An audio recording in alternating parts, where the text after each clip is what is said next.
In March 1966, a body was brought back to England from Nassau, in the Bahamas.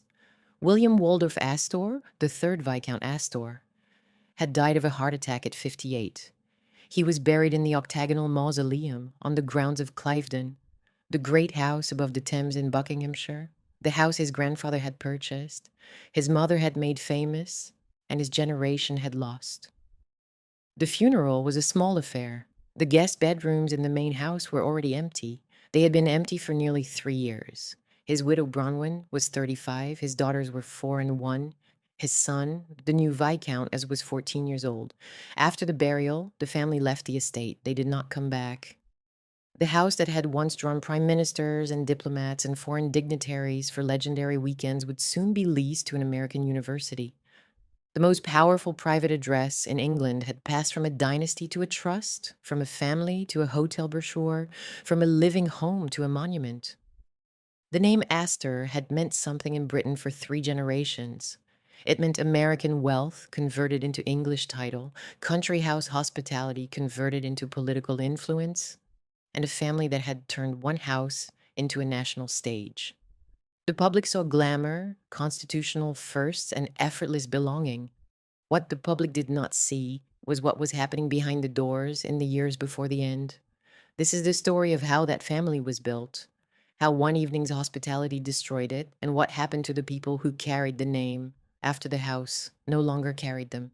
It spans 4 generations, 2 continents, and a scandal that did not merely embarrass the Astors, but ended them as a force in British life. It begins, as all Astor stories do, with money, and with the assumption that money could buy permanence. You have to go back to the beginning, not the beginning of the scandal, but the beginning of the name. Because the Astors did not arrive at Cliveden by inheritance or ancient right. They arrived by money, and the money came first, not from land or title or centuries of English continuity, but from fur, from New York real estate, and from a German immigrant's extraordinary instinct for knowing when one world was ending and another was about to begin. John Jacob Astor was born in Waldorf, near Heidelberg, in 1763. He left for America as a young man, arrived in New York with almost nothing, and within a generation had built one of the largest personal fortunes in the United States. The vehicle was fur trading. He dominated the industry through the American Fur Company, controlling supply lines that stretched from the Great Lakes to the Pacific Northwest. And then, when the fur trade declined, New York property. He bought land across Manhattan at a time when the island was still expanding northward, held it, let the city's growth do the rest, and collected rents on an ever-appreciating empire of urban real estate. By the time he died in 1848, he was the richest man in America. His estate was valued at roughly $20 million, the equivalent of several hundred million today. That fortune would pass through generations, multiply, diversify, and eventually cross the Atlantic. But the crucial inheritance was not simply money. It was a pattern. The Astors understood from the very beginning that wealth alone was not enough. Wealth had to be converted into status, into permanence, into the appearance of belonging. And if one country would not grant that belonging willingly, another might be persuaded to sell it. The branch of the family that matters most for this story descends through John Jacob's great-grandson, William Waldorf Astor, born in New York in 1848. He was not merely rich, he was rich on a scale that made ordinary ambition irrelevant. He had been educated for public life, trained as a lawyer, elected to the New York State Senate, and appointed United States Minister to Italy, where he spent 3 years in Rome, cultivating the European sensibility that would define his later life. But American society, and specifically New York society, had begun to feel inhospitable. There were feuds with relatives over social precedence, most famously with his aunt, Caroline Schermerhorn Astor, who considered herself the undisputed queen of New York's 400 and saw no reason to share the stage. There was competition, public embarrassment, and a growing sense, whether justified or imagined, that the country of his birth did not value him as he believed he deserved. In the early 1890s, William Waldorf made a decision that would define everything that followed. He left the United States permanently. He moved to England, became a British subject in 1899, and set about building something that American money alone could never have provided, an English dynasty. The instrument of that ambition was property. In 1893, William Waldorf purchased Cliveden, the great Italianate mansion set high above the Thames in Buckinghamshire, for $1.2 million. The house had already passed through some of the most prominent families in English history: dukes, earls, men and women, whose names were threaded through the fabric of English political life. It had been built for a duke, rebuilt after fire, remodeled by Charles Barry, the architect of the Houses of Parliament, and associated for generations with royalty, political intrigue, and the kind of spectacular entertaining that turned a country house into a national stage. William Waldorf did not simply buy it. He restored it with obsessive care, remodeled its interiors, imported Italian sculpture and antique paneling, redesigned the gardens and terraces that swept down toward the river, and made the whole estate into a physical statement of the life he intended his family to lead in England. He also acquired Hever Castle in Kent, the childhood home of Anne Boleyn, and restored that too, at vast expense, building an entire Tudor-style village beside it to house guests. And he bought newspapers, including a controlling interest in the Observer and ownership of the Pall Mall Gazette, because he understood that in England, influence required not just houses, but voices. William Waldorf Astor was not a man who left things to chance. He was building a machine. In 1916, he was raised to the peerage as Viscount Astor. The American fortune now had a British title. The outsider had become, in the formal constitutional sense, an English lord. The reinvention appeared complete. But the truth, which the family would discover across 2 more generations, was that purchased permanence is not the same as earned permanence. The Astors were magnificent. They were also, in a way that would matter enormously later, permanently legible as outsiders who had bought their way in.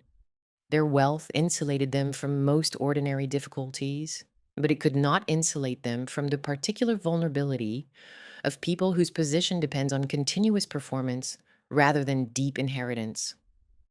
An ancient landed family could survive disgrace because the land and the name predated the scandal by centuries. The Astors had no such depth of root.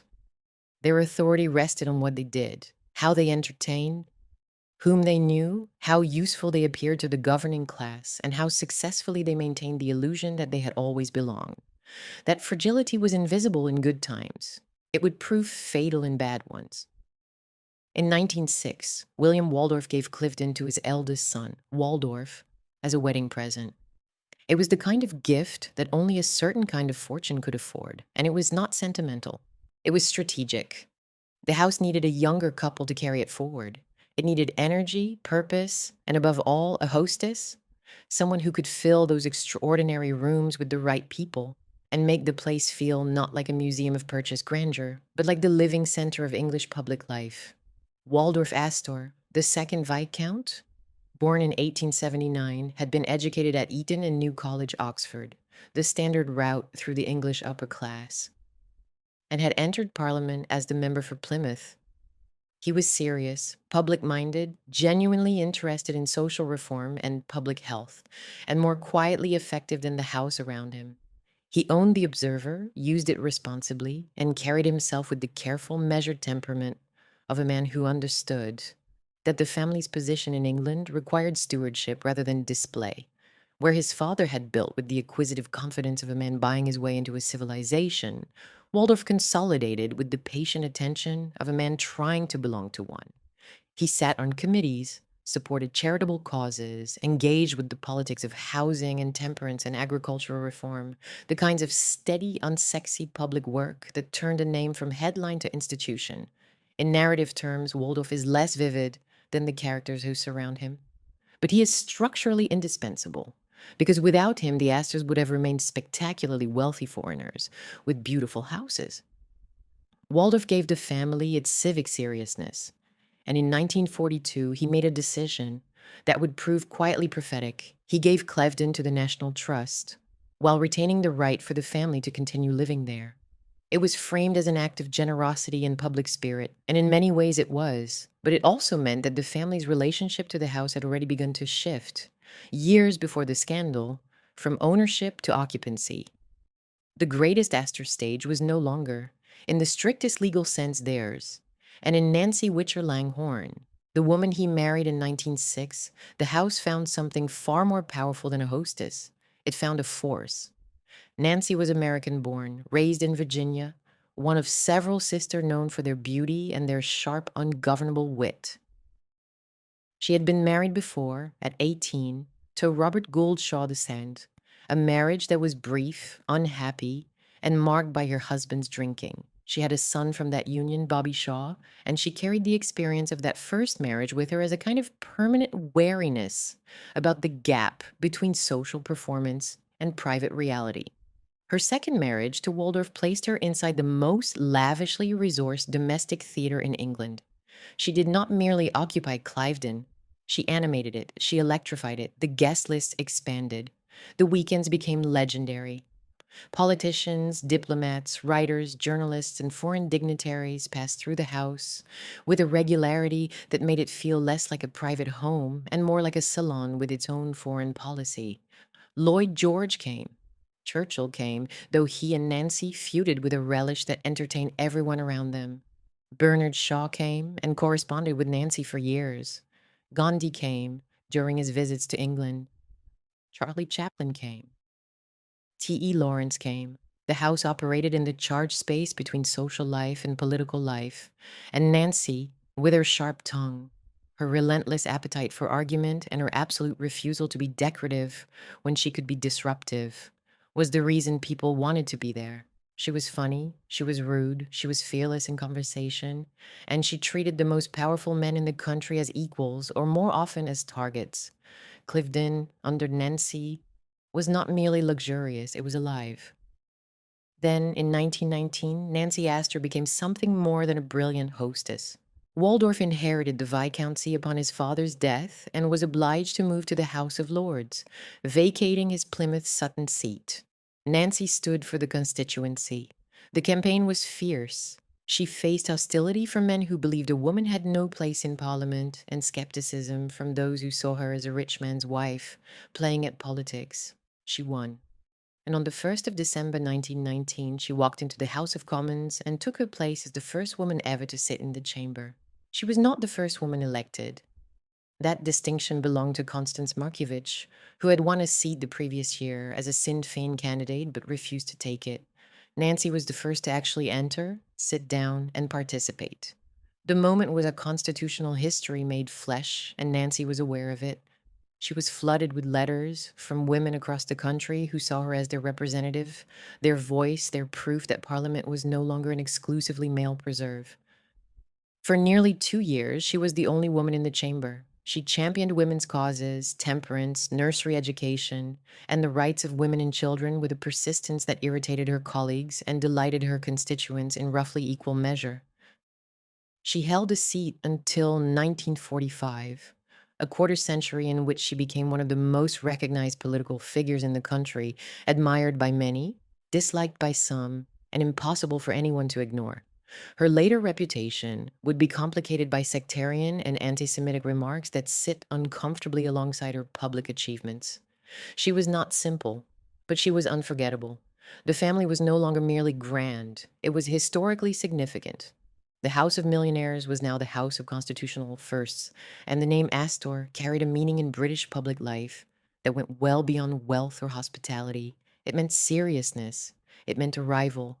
It meant that the Astors had not merely purchased England, they had entered its story. And through the 1920s and 30s, that story was written in the language of Cliveden itself.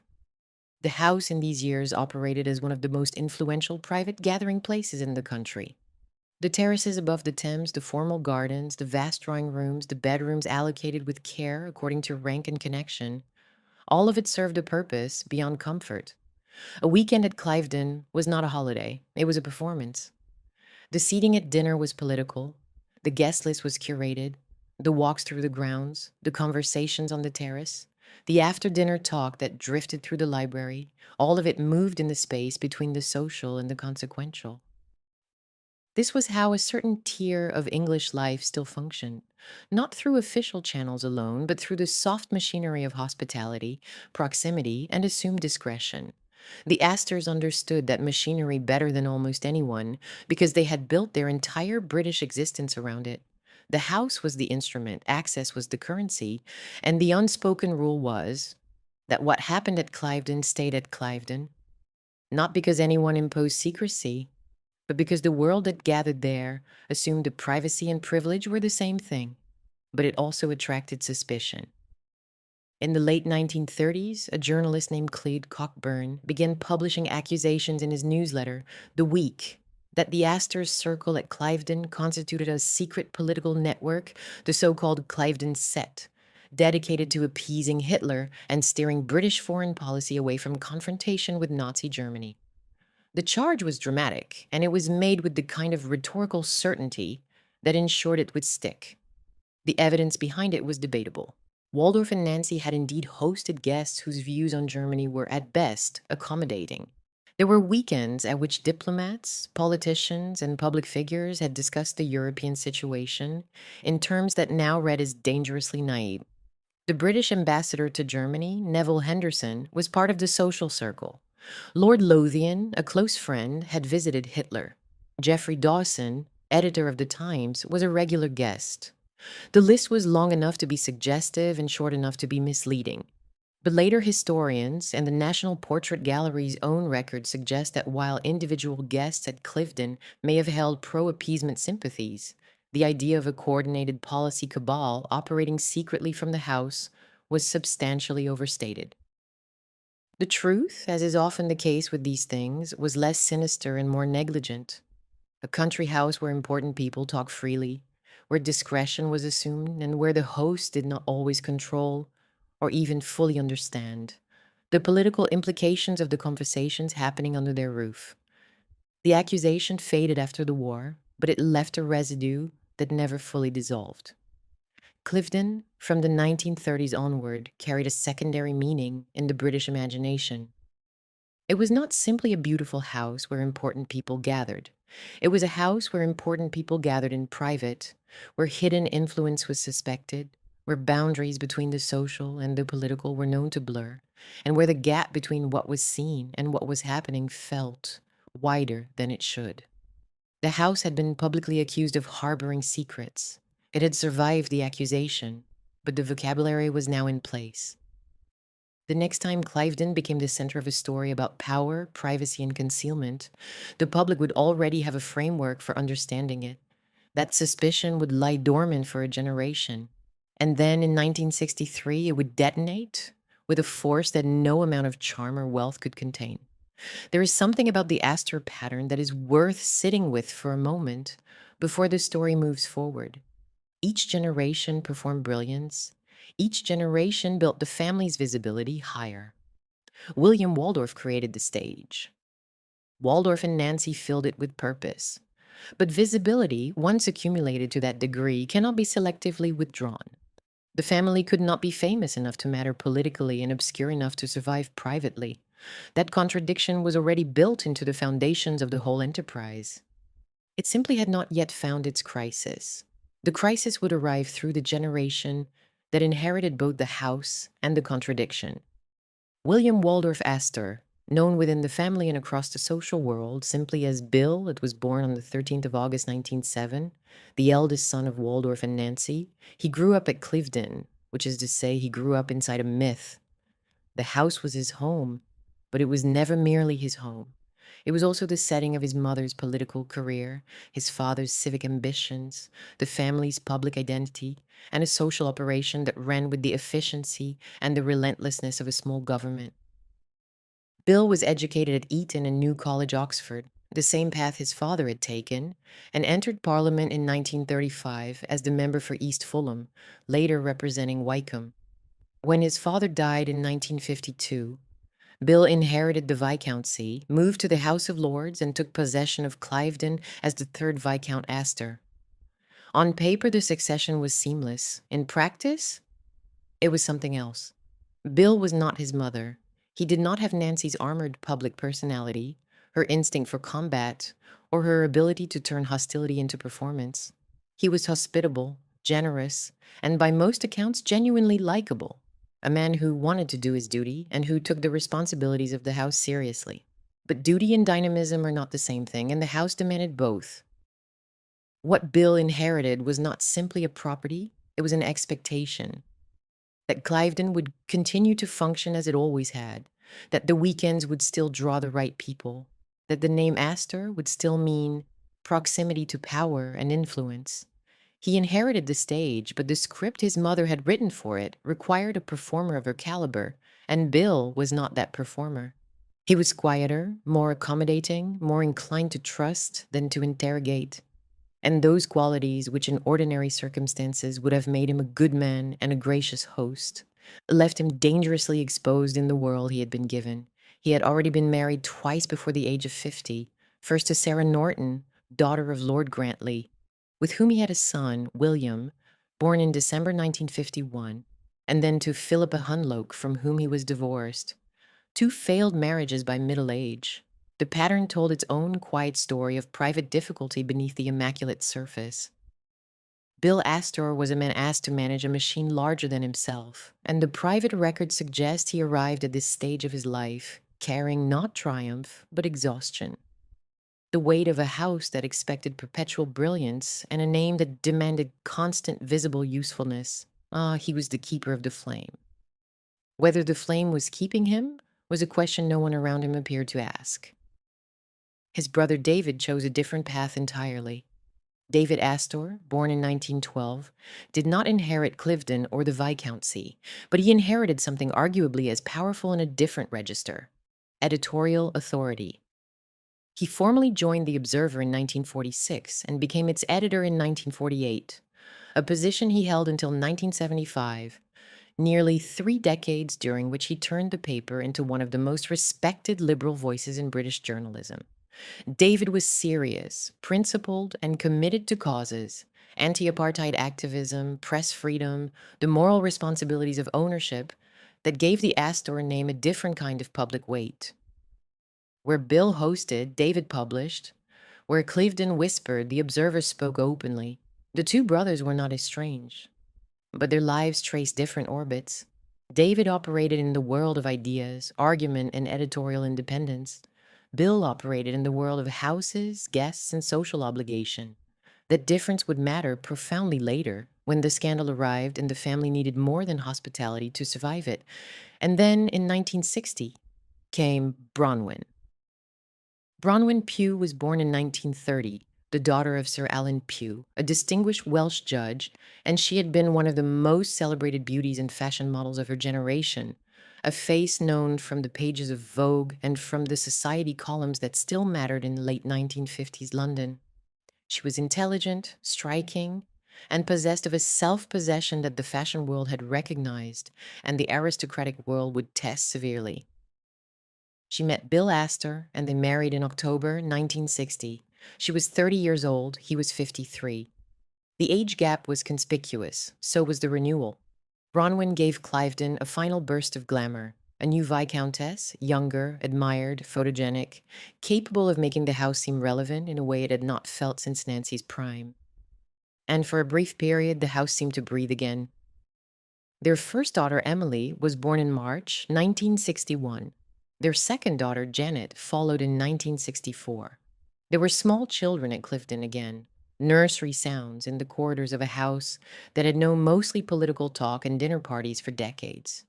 There was the suggestion, fragile but real, that the house might yet become domestic rather than theatrical, a home rather than a stage. Bronwyn seemed to offer what the Dynasty needed most at that moment: fresh life, but fresh life at Cliveden entered a system that had been running on its own logic for half a century.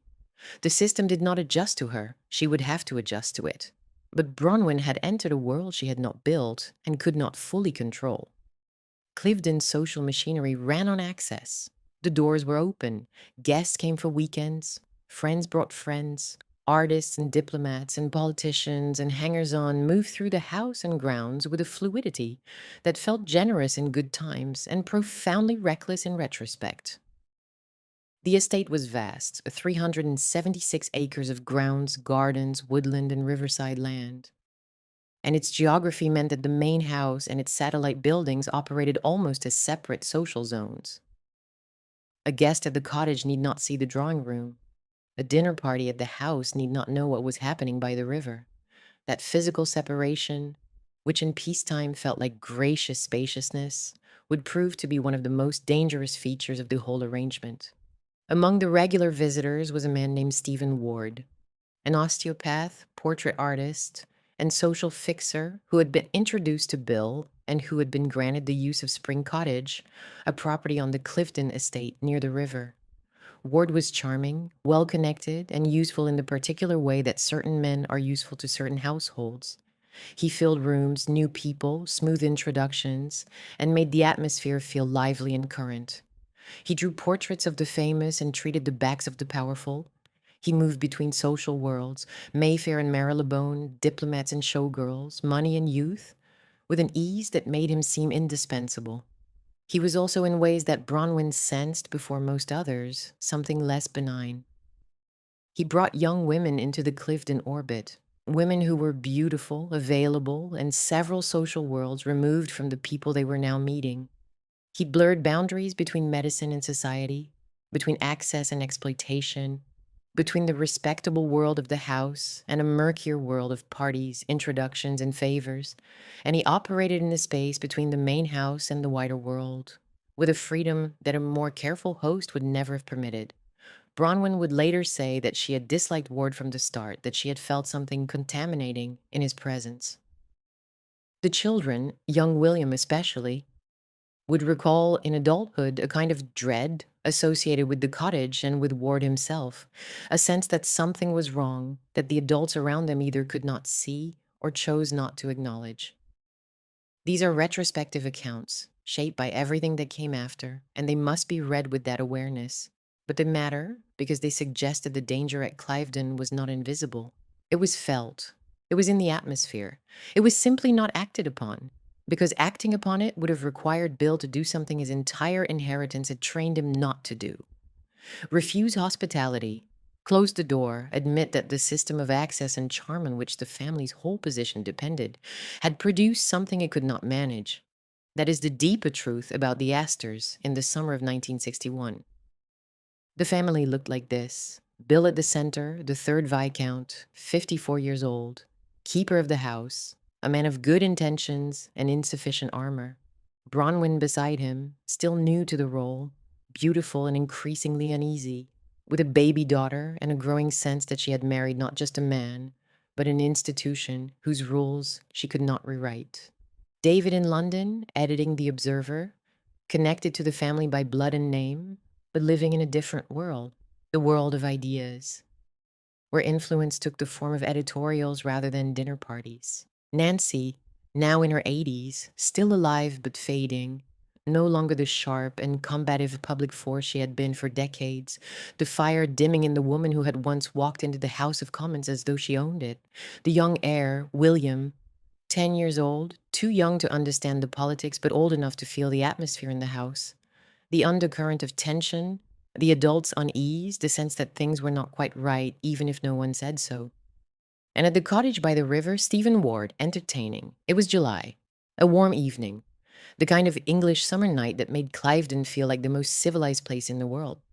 Bill had guests for dinner at the main house, among them the Secretary of State for War, John Profumo, and his wife, the former actress Valerie Hobson, whose elegance and discretion were understood as part of the social furniture of that world.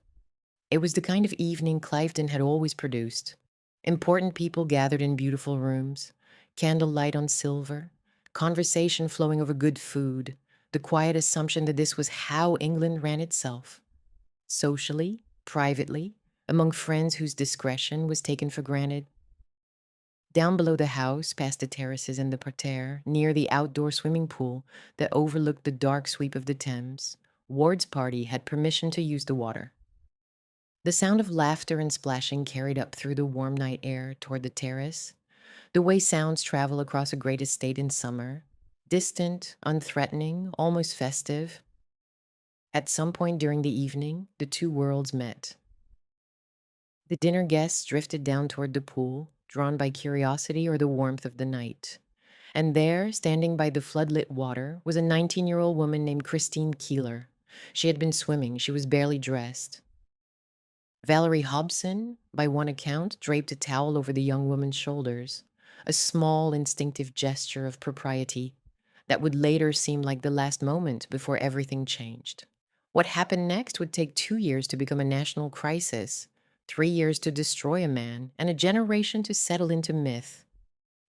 But the dynasty, the whole elaborate structure of money, houses, title, charm, and borrowed permanence that 4 generations of Astors had spent a century constructing, had already begun to fall.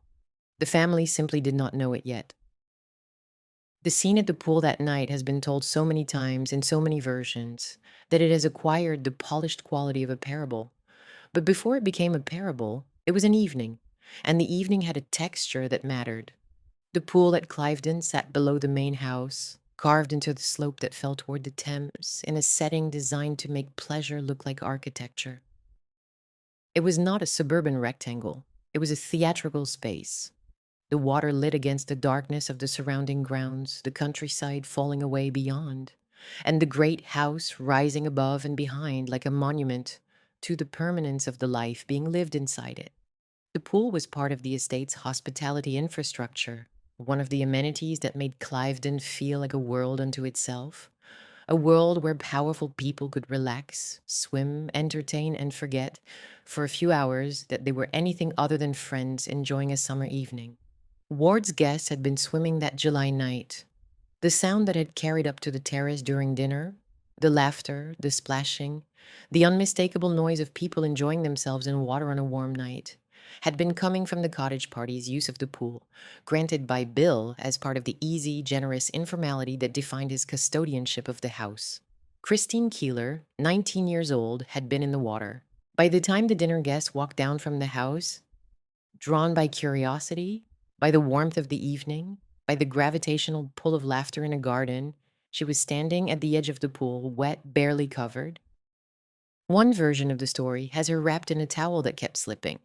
Another has Valerie Hobson, Perfumo's wife, gently placing a towel across the young woman's shoulders, a small instinctive act of decorum. It later read like the last reflex of a world about to lose its grip on the propriety. The gesture was intimate and absurd, and in hindsight, heartbreaking. The politician's elegant wife, covering the body of the woman who was about to become her husband's undoing, in the grounds of the house that would become a synonym for everything the gesture was trying to prevent. Bill Astor was there, genial, hospitable, the host doing what hosts at Cliveden had always done, making introductions, keeping the atmosphere pleasant, smoothing the edges between different social worlds, assuming that those worlds could be managed as long as the setting was beautiful enough and the conversation sufficiently light. Ward was there, presiding over his own guests with the relaxed authority of a man who believed he could move between registers without consequence, medicine and society, the respectable and the risque, the drawing room and the poolside, because he always had before.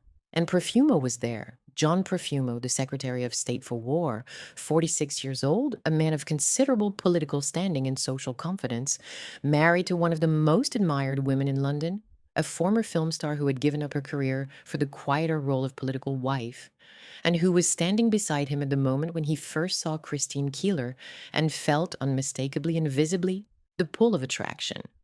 What happened in the minutes and hours that followed is less important for the purposes of this story than what it set in motion. Perfumo's interest in Keeler was immediate and, by multiple accounts, obvious enough to be noticed.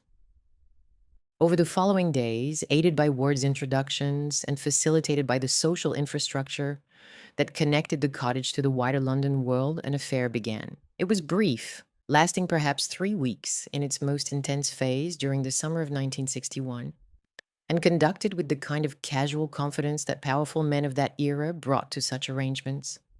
In the context of the sexual culture of that class in that time, it was not unusual. Powerful men pursued young women for reasons of ambition, vulnerability, excitement, financial need, or simply the gravitational pull of proximity to wealth and status allowed themselves to be pursued. The code of conduct that governed such arrangements was understood rather than spoken. Be discreet, end cleanly, leave no evidence, and never speak of it publicly. It was a code that had sustained the private lives of the British ruling class for generations. It assumed that the people involved understood the rules, that the institutions around them would provide cover, and that social embarrassment could always be contained by social management. It assumed, above all, that the women involved would remain silent. That code had never encountered Christine Keeler, and it had never encountered a situation in which the social, the sexual, and the geopolitical were as dangerously entangled as they were at Cliveden in the summer of 1961. The affair, in its brief duration, meant different things to each person it touched. For Profumo, it was a risk taken with the carelessness of a man who believed his position made him untouchable. An indulgence, pursued and then set aside, as such things had always been set aside by men who held the right offices and moved in the right circles. For Keeler, it was something more complicated, an entry into a world of extraordinary privilege that she could visit but never inhabit, a source of both excitement and, later, leverage. For Ward, the affair was evidence of his own centrality, proof that he could engineer connections between people who would never otherwise meet, that his position as an intermediary between worlds was indispensable. And for Bill Astor, the affair, to the extent he understood its existence, was precisely the kind of situation that the old code was supposed to handle invisibly, something that happened in the spaces around the house, not inside the house itself, and that would therefore never attach itself to the family name. That assumption depended on silence. It depended specifically on the silence of the young women involved, and Keeler was not alone. There was another young woman in the Ward circle whose presence would widen the scandal from a single affair to an entire atmosphere of insinuation. Her name was Mandy Rice Davies. She was 17 when she entered Ward's orbit, blonde, sharp-witted, and possessed of an instinct for self-preservation that would later become one of the scandal's most memorable features. Rice Davies was connected not only to Ward's social world, but to other powerful men, including the slum landlord Peter Rackman, and her testimony would eventually help to expand the public's understanding of the affair from a minister's indiscretion to a wider pattern of rich, powerful men and very young women circulating through a system that existed for the pleasure of the former at the expense of the latter. That understanding would prove devastating, not only for the individuals named, but for the whole milieu and the family whose house sat at its center. Keeler was not from the world that Cliveden represented. She had grown up in Raysbury, Berkshire, in circumstances that had nothing to do with country houses, cabinet ministers, titled families, or the social theater of the English upper class. Her childhood had been difficult. She was raised in a converted railway carriage with her mother and stepfather, and she had come to London as a teenager, finding work as a showgirl at Murray's Cabaret Club in Soho before entering the orbit of Stephen Ward. Ward had recognized what he always recognized in attractive young women: their usefulness. They made his parties more interesting, his social world more magnetic, and his position as an intermediary between different layers of London society more secure. Keeler was beautiful, she was available, and she was young enough to be impressed by the world Ward showed her: the Harley Street consulting rooms, the famous faces, the weekend invitations to a great country house in Buckinghamshire, where ministers of the crown swam in the same pool and drank from the same glasses. She did not understand the rules of that world because those rules had never been designed to include her. She was there because Ward had brought her, because the estate's open-door culture permitted it, and because the system that regulated who could be seen at such places and who could not had become so porous that a young woman from a converted railway carriage could stand by the swimming pool of one of the most important houses in England and change the course of the family that owned it. But the danger that Keeler represented was not only personal, it was geopolitical. And that is where the story moves from the register of private scandal into something far more serious. Among the men in Ward's wider social circle was a Soviet naval attaché named Yevgeny Ivanov. Ivanov was stationed at the Soviet embassy in London, and his role, and as was common with military attachés during the Cold War, was understood to extend well beyond official diplomatic functions. He was an intelligence operative. Ward had been introduced to Ivanov through a mutual acquaintance, and the two had developed a relationship that blurred the lines between friendship, social entertainment, and something closer to espionage. The British Security Service, MI5, was aware of the connection. Ward had, in fact, been approached by a senior MI5 officer and asked whether he might be willing to assist in gathering information about Ivanov's activities and intentions. The exact nature of that relationship, how far Ward cooperated with British intelligence, what he was asked to do, what he actually did, and whether he was being used or was doing the using, remains one of the most contested and ambiguous corners of the entire story. But the essential fact is this: the same social intermediary who had introduced Christine Keeler to John Profumo also maintained a close relationship with a Soviet intelligence officer. And that connection transformed what might have been an embarrassing but manageable private affair into a potential crisis of national security. Ivanov had been at Cliveden that same weekend in July 1961. He had been at the pool. He had met Profumo. And he had, within the overlapping social and sexual arrangements of Ward's world, been involved with Christine Keeler himself, either before, during, or shortly after her brief involvement with the minister. The precise chronology has been disputed for decades.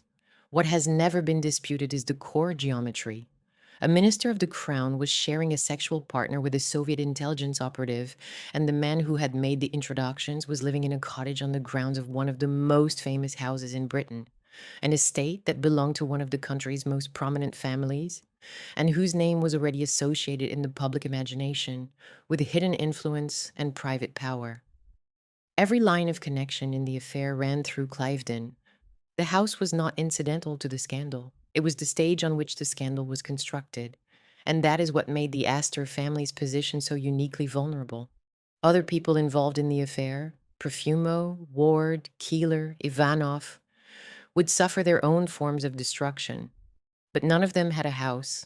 None of them had a name that was also an address, a public monument, a symbol of establishment power, visible enough to stand for everything the scandal was about to expose. The Astors did. Their house was the location. Their hospitality was the mechanism. Their open-door culture was the condition that had made the whole catastrophe possible. When the story eventually broke, the public would not need to understand the intricacies of Cold War espionage or the social mechanics of the London demi-monde. They would need only the name of a house, Shawnee Cliveden, and everything it had come to represent: privilege, secrecy, the assumption that rules applied differently above a certain altitude of wealth and title. The scandal would have many authors, but it would have only one address. Bill Astor was not ignorant of all of this, though the precise extent of his knowledge at different stages is difficult to establish with certainty. He had met Ivanov socially. He had entertained him at Cliveden. And in the autumn of 1962, during the Cuban Missile Crisis, that fortnight in October when the world came closer to nuclear war than at any point before or since, Bill had been approached, either by Ward or through Ward's connections, with the suggestion that he might serve as a discreet back-channel contact between the British government and the Soviet attaché. Whether this proposal was serious or fantastical, whether Bill encouraged it or merely failed to shut it down quickly enough, is unclear. What is clear is that he took it seriously enough to write to the Foreign Office, expressing his discomfort at being placed in such a position and asking not to be used as an intermediary. That letter is a revealing document.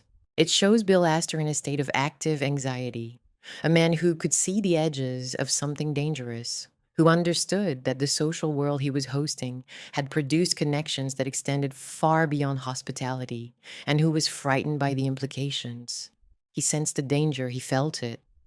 But the anxiety did not translate into decisive action. He did not expel Ward from the cottage. He did not sever the relationship. He did not shut the door. He did not even raise the matter with Bronwyn in terms that would have allowed them to act together. The code of his upbringing, the assumption that awkward situations could be managed socially, that confrontation was vulgar, that a gentleman did not make scenes, that the house would absorb what the host could not confront, held him in place. And so the danger continued to grow inside his house and inside his life, like water rising behind a wall that everyone assumed would hold because it had always held before. Through the remainder of 1961 and across 1962, the surface of Cliveden life continued much as it always had. There were weekends, there were guests, there was the familiar rhythm of entertaining that had sustained the family's social position for decades.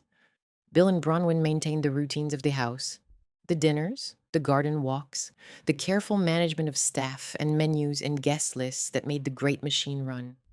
Bronwyn attended to their infant daughter Emily, navigated the social expectations of her role, and presented to the world the image of a young viscountess settling into the life she had married. But the house, for all its grandeur, was becoming a different kind of place. It no longer felt entirely like a home. It felt increasingly like a location, a place where something was happening that the people living in it could sense but not quite name and certainly not control. The social world continued to function around the Astors during this period, but with hairline cracks that only those closest to the family could detect. There were conversations that stopped when Bronwyn entered a room. There were guests who seemed to know more than they should about the arrangements at Spring Cottage. There were small, almost imperceptible shifts in the way certain people looked at Bill. Not with hostility, not yet, but with a kind of knowing caution, as if they were calculating the distance they might need to maintain when the weather changed. The old world ran on proximity. But proximity, which had always been the Astor's greatest asset, was beginning to feel like exposure. Bronwyn would later describe a growing sense of contamination, not a single dramatic moment of revelation, but a slow gathering awareness that Ward's presence and the world he brought with him had introduced something into the house that soap and good manners could not remove. She felt it in the quality of the social occasions, in the types of people who now appeared at the edges of their world, in the way that the boundary between the main house and the cottage had become not a geographical feature but a moral frontier. She had disliked Ward from the start.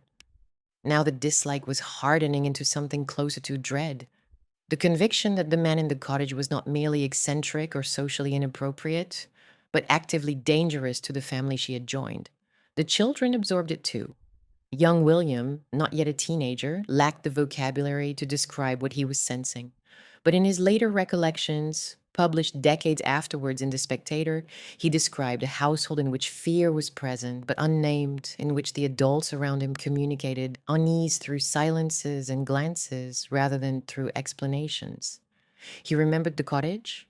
He remembered Ward. He remembered the particular quality of dread that a child feels when something is wrong and no one will say what it is. The awareness that the house in which he was growing up had become not a shelter, but a container for adult anxieties he could not decode.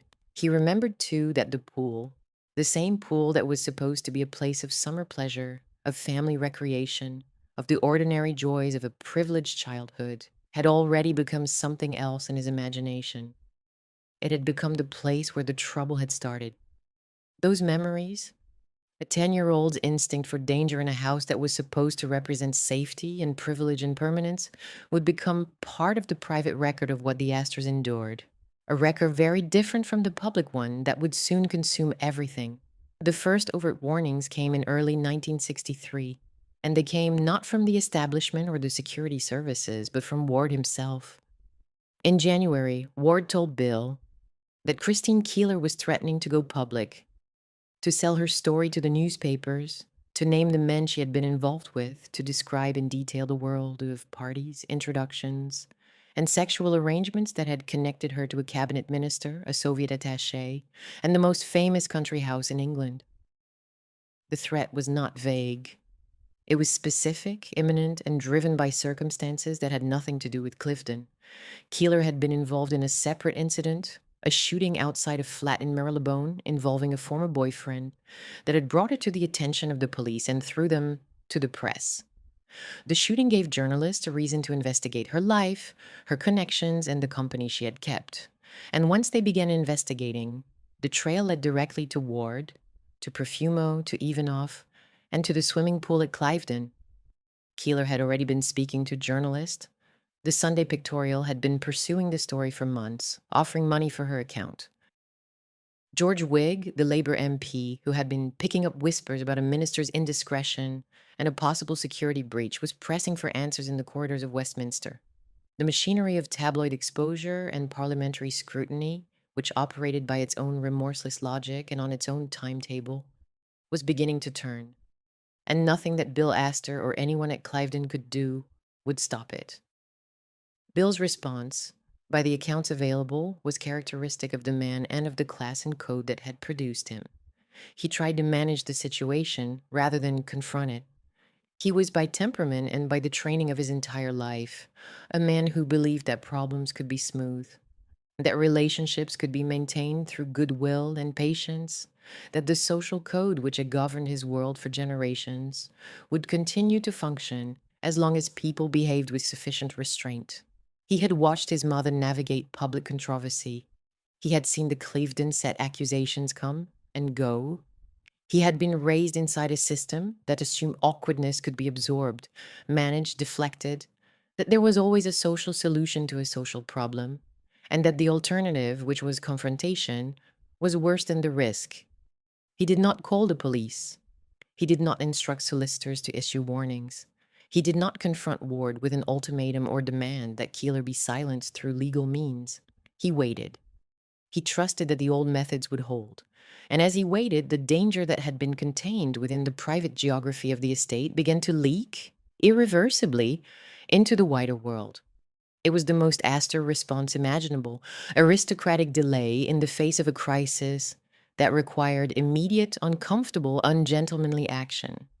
By April, Ward could see the approaching catastrophe with sufficient clarity to offer solution. He told Bill he was willing to give up Spring Cottage, to leave Cliveden, to break the physical connection between himself and the house that was about to become the most scrutinized address in England. The offer was significant because it acknowledged, implicitly but unmistakably, what everyone involved already understood, that the cottage had become the weak point in the whole structure, the junction where the controlled hospitality of the main house gave way to the uncontrolled sociability of Ward's world, where politics met pleasure, where the respectable surface cracked and the darkness underneath became visible. It was also an admission, though Ward would never have framed it as such, that the arrangement had been his doing, that the freedoms he had enjoyed on the estate had created the conditions for a catastrophe that was now beyond anyone's ability to prevent. But the offer came too late. It came months and years too late. The connections had already been made. The introductions had already occurred. The affair had already happened. The Soviet attaché had already visited. And the young woman at the center of the story had already decided that she was not going to protect the people who had never thought to protect her. Through February and March of 1963, the pressure mounted with a velocity that the Astors world was not equipped to withstand. Keeler's story was circulating among journalists. Their questions were being asked, carefully at first and then with increasing directness, in the corridors and lobbies of the House of Commons. On the 10th of March, the Sunday Pictorial published a front-page story about Keeler and the missing witness in the Edgecombe shooting trial. She had failed to appear to give evidence, and although Profumo's name was not yet printed, the implication hung in the air like smoke. Within days, rumors were being discussed openly enough that the parliamentary lobby could no longer pretend they did not exist. The name Cliveden appeared in print with growing frequency, and each time it appeared, it carried a meaning that had nothing to do with the National Trust, or terraces above the Thames, or the memory of Nancy Astor walking into Parliament for the first time. It meant scandal. It meant hypocrisy. It meant a great house that had harbored something the country was not prepared to forgive. Profumo, for his part, was handling the situation in the way that men of his background and training had always handled such situations, by lying. He had been warned that questions were coming. He had been summoned in the early hours of the morning, by some accounts roused from sleep, and told by the chief whip and other senior figures that he would need to make a statement to the House. He had been given the opportunity to come clean, to admit the affair, to resign quietly and let the story subside into yesterday's news. He had been told, in terms that could not have been clearer, that honesty now would be survivable and dishonesty later would not. He chose denial. And in doing so, he made a calculation that would prove disastrous not only for himself, but for everyone connected to the story. On the 22nd of March, 1963, John Profumo stood in the House of Commons and made a personal statement. He told the chamber, in careful, measured language, that there had been no impropriety whatsoever in his relationship with Miss Keeler. He said he would issue writs against anyone who suggested otherwise. The statement was delivered with the gravity and composure of a man who expected to be believed, because men of his standing, in that world, in that era, were believed. The convention of the House held that a member's personal statement was accepted on his honor. The chamber listened. The denial was noted. The crisis appeared for a brief and fragile moment to have been contained. But the denial was a lie. And in the particular moral architecture of British public life, lying to the House of Commons was not merely dishonorable, it was unforgivable. A minister might survive an affair.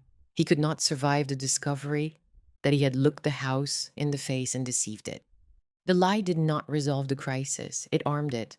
From this point forward, the issue was no longer simply a matter of sexual behavior or personal judgment. It was a matter of parliamentary honor, state security, and the credibility of the government itself. Profimo's denial gave the story a fuse, and the fuse was now burning toward everything it was connected to. The minister, the young woman, the intermediary, the Soviet attaché, and the family whose house had made it all possible. At Cliveden, the family watched and waited in a state of suspended dread. Bill knew, or feared, which amounted to the same thing, that the denial would not hold. He had seen enough of Ward's world and Keeler's determination to understand that a statement to the House of Commons, however solemnly delivered, could not retroactively erase what had happened at his swimming pool in the summer of 1961. Bronwyn understood that the house in which she was raising her children had become the center of something that could not be managed with hospitality, composure, or the social grace that had carried the Astors through every previous difficulty. She was 32 years old. She had been a viscountess for less than 3 years, and she was watching the walls close in. David, in London, could say the political and moral dimensions of what was unfolding more clearly than anyone trapped inside the house. He had spent his career studying the relationship between power, secrecy, and public accountability. He knew how these stories ended, but he could not control this one. He could not edit it into order. He could only watch as the family name, the house, and the entire careful apparatus of Astor respectability moved toward a precipice from which there would be no quiet return. The House of Commons had heard the denial. The newspapers had not stopped asking questions. The young woman had not stopped talking. The Soviet dimension had not gone away, and the man at the center of the lie, the Secretary of State for War, who had stood in the chamber and pledged his honor on a falsehood, was still in office, still attending dinners, still moving through the social machinery of a world that assumed its own code of silence would protect everyone inside it. It would not protect them. The denial had bought Profimo weeks. It had not bought him safety. And when it collapsed, that everyone closest to the story already sensed it must, the explosion would consume not just a minister's career, but the last intact version of what Cliveden had once meant to the nation and to the family that bore its name. The denial held for 11 weeks. It held through April and most of May, sustained by the convention that a gentleman's word to Parliament was not to be questioned, by the machinery of official reticence that discouraged ministers and civil servants from contradicting a colleague's public statement, and by the residual power of a system that preferred silence to embarrassment. But outside Westminster, the story was moving with a momentum that no parliamentary convention could contain. Journalists were digging. Keeler was talking. To the press, to friends, to anyone who would listen. Ward, sensing the direction of the wind and increasingly desperate about his own position, was writing letters to newspapers, to his MP, to the Home Secretary, claiming that Profumo had lied and that he, Ward, could prove it. In the House, Labour MPs were probing. George Whig, who had pursued the story from the beginning with the tenacity of a man who understood its political potential, was pressing. The careful architecture of denial that Profumo had erected on the 22nd of March was being dismantled, brick by brick from outside. And inside, the structure was rotting. Profumo knew the truth. His wife knew the truth. His closest colleagues were beginning to suspect the truth. The question was not whether the denial would collapse, but when and what would be left of the people attached to it when it did. And then, at the end of May, it collapsed entirely. Profumo had traveled to Venice with Valerie Hobson for a brief holiday, whether to escape the gathering pressure or simply to be somewhere other than London when the end came is unclear. While they were away, the evidence against him reached a point that could no longer be managed. Ward's letters had become public. The press had corroborating sources. The political cost of defending the denial had begun to exceed the political cost of admitting the lie. On the 4th of June, 1963, Profumo returned to London and confessed. He admitted to his solicitor, to the chief whip, and to Macmillan's private secretary that his statement to the House of Commons had been untrue. There had been an affair with Christine Keeler. He had lied to Parliament. The two things he could not survive, the affair and the deception, were both real. The confession was immediate and total, and its consequences were swift and merciless. On the 5th of June, Profumo resigned from the government, resigned his seat in the House of Commons, and withdrew from public life. His letter of resignation to the Prime Minister was a document of controlled devastation, an admission that he had misled his colleagues, his party, and the House, and that no further service was possible. Macmillan, who had trusted the denial, defended it to colleagues, and allowed himself to be reassured by a man who was lying to his face, was left exposed and humiliated. The government was gravely damaged. Harold Macmillan would later tell the Queen that the scandal had done him more harm than anything else in his political career. The Labour opposition, led by Harold Wilson, moved in with precision. The affair became a weapon not merely against one minister, but against the entire culture of conservative governance. The Old Boys Network, the country house weekends, the assumption that the ruling class could police itself, and the name that appeared in every headline, in every editorial, in every conversation about what the scandal revealed about the state of the British establishment was not only Profumo's, it was Cliveden. For the Astors, the confession detonated not as a single explosion, but as a series of cascading impacts, each one worse than the last. The first was the name. Every newspaper in the country was now printing Cliveden as a synonym for elite corruption, sexual hypocrisy, and the moral bankruptcy of the governing class.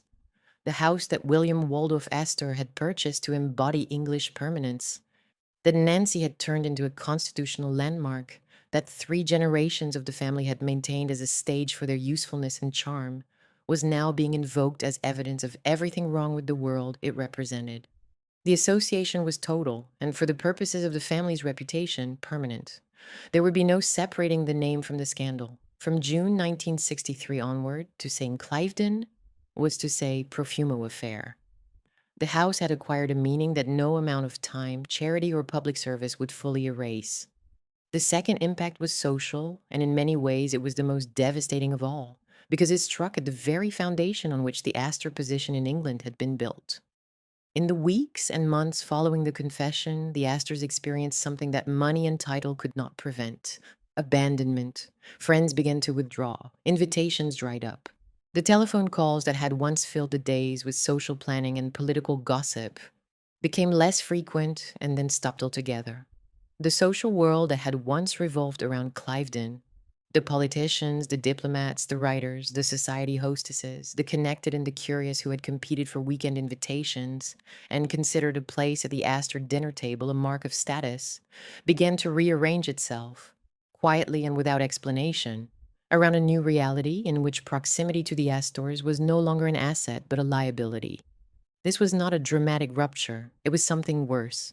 It was a slow, silent withdrawal, conducted with the particular cruelty of a social class that excels at making its disapproval felt without ever stating it directly. No one sent a letter saying they would no longer visit. No one telephoned to say the friendship was over. People simply became unavailable. Weekends that had once been filled months in advance went empty. Dinner invitations that had once been automatic were not extended. The great social machine that the Astors had operated for 60 years slowed, stuttered, and then, in the space of a single summer, stopped. Young William, in his later Spectator account, would describe this withdrawal with the precision of someone who had watched it happen from inside the household. People who had eaten at the table, swum in the pool, stayed in the guest bedrooms, accepted the family's hospitality and generosity for years, simply stopped coming. They did not announce their departure. They did not send letters of explanation or regret. They simply disappeared, as if the friendship had never existed, as if the weekends had never happened, and the Astors were left to understand, in the most painful way possible, that the social world they had spent a century building operated not on loyalty, but on calculation. When the calculation changed, the world changed with it. The Astors had been useful. Now they were toxic. And the transition from one state to the other took no longer than a newspaper cycle. Bill Astor absorbed this abandonment in the way he absorbed most things, quietly, without public complaint, and with a stoicism that those who knew him described as both admirable and heartbreaking. He was not a man built for public combat. He had never possessed his mother's ability to face down hostility with wit and force of will. He had never cultivated the thick skin that political life required, because his role had never been political in the combative sense. It had been social, which demanded the opposite: sensitivity, attentiveness, the ability to read a room and make every person in it feel welcomed and valued. Those gifts, which had served him well as a host, now served him badly as a man under siege. He felt the withdrawal of his friends acutely, personally, as a betrayal that cut deeper than any headline. He had been a host, a facilitator, a man whose gift was making other people comfortable, and whose identity was built around the assumption that his home was a place people wanted to be. And now the people he had made comfortable were gone. The guest bedroom stood empty, the long dining table set for 2 rather than 20. The grounds, which had rung with the voices of visitors for as long as anyone could remember, were quiet. The loneliness of that position, the Viscount in his great house, the room still beautiful but emptied of the life that had given them meaning, the telephone silent where it had once never stopped, was a private agony that no newspaper captured and no parliamentary inquiry addressed. The public story was about Profimo's lie and Keeler's revelations and the government's embarrassment. The private story was about a man watching his world empty out around him, one unanswered invitation at a time, and understanding, with a clarity that must have been unbearable, that the loyalty he had offered to others had never been reciprocated. The system he had served, the system of charm, hospitality, discretion, and mutual obligation that held the English upper class together, had turned out to be a system that protected itself, not its members. And when it needed to shed weight to survive, it shed him. Bronwyn's experience of this period was different in texture, but no less devastating. She was 32 years old, the mother of a toddler, pregnant with her second daughter, and living inside a house that had become the most notorious address in England. She had not caused the scandal. She had not invited Ward to Cliveden. He had been there long before she arrived. She had not introduced Keeler to Profumo. She had in fact disliked and distrusted Ward from the moment she entered the family, and had said so in the private way that wives said such things in that world without being heard. But none of that mattered to the outside world. She was the Viscountess Astor. She lived at Cliveden. Her photograph appeared in newspapers, besides stories about sexual corruption and Cold War espionage. And the scandal attached itself to her was the indiscriminate adhesion of public disgrace, staining everything it touched regardless of individual guilt or innocence. Later accounts, particularly those drawn from Peter Stanford's biography, describe a woman in acute psychological distress during these months, frightened not only for her husband's reputation, but for the safety and well-being of her children, isolated from the social world that might have provided support, struggling to reconcile the life she had imagined when she married Bill with the life she was now actually living. She had married a viscount and moved into one of the most beautiful houses in England.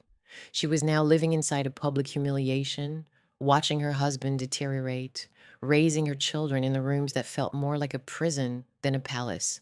The great house that had once seemed to promise protection and beauty and continuity had become the opposite, a place where danger concentrated rather than dissipated, where the walls that was supposed to keep the world out now kept the shame in, and where the sound of silence, the silence of absent friends, of canceled invitations, of a telephone that no longer rang, was louder than any headline. David Astor, watching from the editorial offices of The Observer in London, occupied a different vantage point entirely. He could see what was happening to his brother and to the family, and he could see it with the analytical clarity of a man whose professional life was devoted to understanding how power operated, how institutions protected themselves, and how individuals were sacrificed when the system needed a scapegoat. David understood, perhaps better than anyone in the family, the larger pattern at work. The establishment, the network of politicians, civil servants, intelligence officers, and social grandees who had tolerated Ward, enjoyed Cliveden's hospitality, and benefited from the arrangements that made such a world possible. was now engaged in a collective act of self-preservation. The system was saving itself, and it was saving itself by letting certain people carry the weight of the disgrace while others walked away. Profumo would carry some of it, Keeler would carry a great deal of it, but the Astors, because they had the house, would carry the most visible portion of all. Their home was the location, their name was the shorthand, and the establishment that had gathered under their roof for decades would now pretend it had barely known them. The children, meanwhile, lived inside the catastrophe without the adult capacity to process it. Young William was 11 years old during the summer of 1963. Emily Bronwyn's elder daughter was 2. They were too young to read the newspapers, but not too young to absorb the atmosphere. The strain in their parents' voices, the sudden absence of visitors, the way the house itself seemed to have changed from a place of warmth and bustle to a place of silence and tension. Children understand crisis through sensation rather than information, and what the Astor children sensed in the summer of '63 was fear. The adults were frightened. The house was different. Something terrible had happened, and nobody was explaining what it was. That experience, the experience of being a child inside a family catastrophe that you cannot understand but cannot escape, would mark William for the rest of his life and would eventually produce, decades later, the Spectator memoir that remains one of the most intimate accounts of the affair's human cost. That pattern of institutional self-preservation reached its most brutal expression in the destruction of Stephen Ward. In June 1963, as the scandal consumed public attention, the police began investigating Ward on charges of living off immoral earnings, the legal term for profiting from prostitution. The charges were based on the relationships Ward had facilitated between young women and wealthy, powerful men. Whether the charges were justified or whether they represented a convenient means of prosecuting a man who had become too dangerous to leave at liberty is a question that has been debated for more than 60 years. What is not debatable is the atmosphere in which the prosecution took place. Ward had been useful to the establishment. He had been tolerated, entertained, and cultivated by people who now needed him to disappear. When the police investigation began, the same people who had attended Ward's parties, sat for his portraits, and accepted his introductions refused to support him. Friends denied knowing him. Former clients declined to testify on his behalf. The social world that had embraced him performed the same vanishing act that it had performed on the Astors, but with more lethal consequences. Bill Astor, to his credit and perhaps to his cost, was one of the few people in the whole affair who did not entirely abandon Ward. He contributed toward Ward's legal expenses, and the sum reported at various points as several £1,000s. It was a characteristically decent gesture from a man whose decency had already proved insufficient to protect him from the consequences of his own hospitality, and it exposed him to further criticism at a moment when any association with Ward was toxic. The gesture also revealed something about Bill's understanding of the situation. He knew, on some level, that Ward was being offered up as a sacrifice, and his conscience would not allow him to participate in the abandonment, even when self-interest demanded it. But Bill could not save him. Nobody could. The machinery of prosecution was in motion, and the forces driving it were larger than any individual's goodwill. The trial began on the 22nd of July at the Old Bailey, and it played out over 9 days in an atmosphere of prurience, moral panic, and establishment score settling that made fair proceedings effectively impossible. The courtroom was packed. The press benches were full. The charges, living off the earnings of prostitution, reduced the complicated, morally ambiguous figure of Stephen Ward to a single, damning category: a man who procured women for the powerful. The prosecution presented a picture of a life devoted to the arrangement of sexual access between young women of limited means and older men of unlimited resources. The defense struggled to mount a counterargument in an atmosphere where the verdict seemed to have been decided before the trial began. The courtroom became a theater for the scandal's most memorable secondary drama. Witnesses paraded through, young women who had known Ward, men who had been part of his circle, figures from the demi-monde of early 60s London who now found themselves under the lights of the most public trial of the decade. Mandy Rice Davies, called as a witness, delivered the line that would become the affair's most famous epitaph. When told that Lord Astor had denied any involvement with her, she replied with a shrug and a half smile that conveyed more about the relationship between truth and power than any editorial or parliamentary debate had managed. He would say that, wouldn't he? The remark was devastating not because it proved anything in the legal sense, but because it punctured the last pretension of the social world on trial. The assumption that a lord's denial carried more weight than a young woman's testimony, the assumption on which the entire code of discretion and deference had been constructed, was dismissed in 6 words.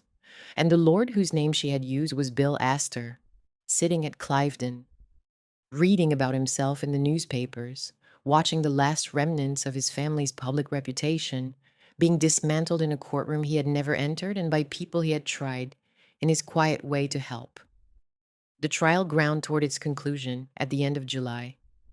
On the 30th of July, the judge began his summing up, and those who were present in the courtroom noted that his direction to the jury was widely considered hostile to the defendant. That night, alone in his flat in Ennismore Gardens, Chelsea, Stephen Ward wrote letters to several friends and then took an overdose of barbiturates. He was found unconscious the following morning and was taken to St. Stephen's Hospital. He never regained consciousness. The jury returned their verdict, guilty on 2 of the 5 charges, while Ward lay dying. He died on the 3rd of August, 1963, without ever learning the outcome of the trial that had destroyed him. Ward's death cast a long and bitter shadow over the verdict delivered in his absence, over the prosecution itself, and over the whole system that had produced him, used him, and then fed him to the machinery of justice when it needed someone to blame. Whether he killed himself out of despair, out of the conviction that he had been betrayed by every friend and patron he had ever served, or out of some more complicated combination of motives, is impossible to know with certainty. What is known is that his death gave the scandal its final, bleakest chapter. A man who had been the social lubricant of a world that no longer wanted to admit he existed had been prosecuted, abandoned by every person of influence he had ever helped, and driven to end his own life, while the powerful people whose company he had once kept looked away and said nothing. For the Astors, Ward's death was not a resolution. It was another layer of contamination, perhaps the heaviest of all. The man who had lived in their cottage, swum in their pool, drawn portraits in their drawing room, and brought the people who would destroy their reputation into their home, was now dead in circumstances that suggested the establishment had sacrificed him rather than face its own complicity. The connection between Cliveden and Ward's fate was not direct. The Astors had not prosecuted him, had not testified against him, had in fact tried to help him financially when others would not, but it was inescapable in the public mind. The narrative now ran through the estate like a dark river. The pool where Keeler met Perfumo, the cottage where Ward had held court, the house where the powerful had gathered under the pretense of friendship, and now the death of the man who had connected them all. Bill Astor had tried to help Ward. Bill Astor's name had been used by Mandy Rice Davies in the most quoted line of the trial. And Bill Astor's house was the setting around which the entire tragedy had been constructed. Cliveden was not merely the backdrop of the scandal, it had become its monument. In September, Lord Denning presented his report to Parliament. He had been appointed by Macmillan in June to investigate the security implications of the affair, to determine whether national secrets had been compromised, whether the government had been endangered by Profumo's relationship with a woman who was also connected to a Soviet intelligence officer, and whether the system of vetting and oversight had failed. The report, when it appeared, was the fastest-selling government publication in British history, a detail that said more about the public appetite for the story than about any dry constitutional analysis. Queues formed outside Her Majesty's stationery office. The document sold out within hours. Denning's conclusion on the narrow question of security was reassuring. There was no evidence that Perfumo had passed classified information to Keeler, or that Keeler had passed anything to Ivanov, or that the Soviet Union had gained any material advantage from the affair. The security apparatus, Denning concluded, had not been breached. On the wider questions, the questions about the culture that had produced the scandal, about the relationship between private behavior and public trust, about the failure of institutions to act on warnings that were visible to anyone paying attention, Denning was less definitive. His report acknowledged the lapses of judgment, noted the failures of oversight, and moved on with the measured restraint of a senior judge who understood that the system he was examining was also the system he belonged to. The report drew a line under the affair in the official constitutional sense, but lines drawn by judges do not erase what the public remembers. And what the public remembered was Cliveden. The formal crisis, then, was over. Profumo had resigned. Ward was dead. Denning had reported. The House of Commons had debated the matter and moved on. Macmillan's government, weakened beyond recovery by the affair and by the Prime Minister's own failing health, he was suffering from a prostate condition that would soon require surgery, stumbled on through the summer and into the autumn when Macmillan himself resigned in October. The Conservatives eventually lost power to Harold Wilson's Labour in the general election of 1964. The political consequences of the Profumo affair had played out in full. The legal proceedings had concluded. The newspapers, having extracted every available column-inch of sensation, outrage, and moral commentary, moved on to the next story. But for the Astors, nothing had concluded. The formal crisis was over, but the private devastation was just beginning. Bill was still alive. He was still the third Viscount Astor. He still lived at Cliveden, in the house that bore his family's name and the scandal's stain in equal measure. He was 56 years old. His health, never robust, was visibly deteriorating. Friends and family who saw him in the months after the scandal's public phase noted a man who seemed diminished, exhausted, aged beyond his years. The strain was not merely reputational. It was physical. It lived in his body. It showed in his face. The paths of the people caught in the affair had now diverged sharply, and those divergences told their own story about how the British establishment distributed consequences. Profumo had withdrawn entirely from public life and begun the long, quiet work of rehabilitation through charity. Years of service at Toynbee Hall in the East End of London, washing dishes, visiting the elderly, doing the unglamorous work of penance that would eventually, decades later, earn him a CBE and a degree of public forgiveness. His wife, Valerie Hobson, had stood by him. The elegant woman who had placed a towel on Christine Keeler's shoulders at the Cliveden pool, now standing by a disgraced husband, her own acting career long abandoned, her public life reduced to the role of loyal wife in a national humiliation. Keeler had become permanently defined by the scandal. Her name inseparable from the affair, her subsequent life shaped by a notoriety she had never sought on these terms and could never escape.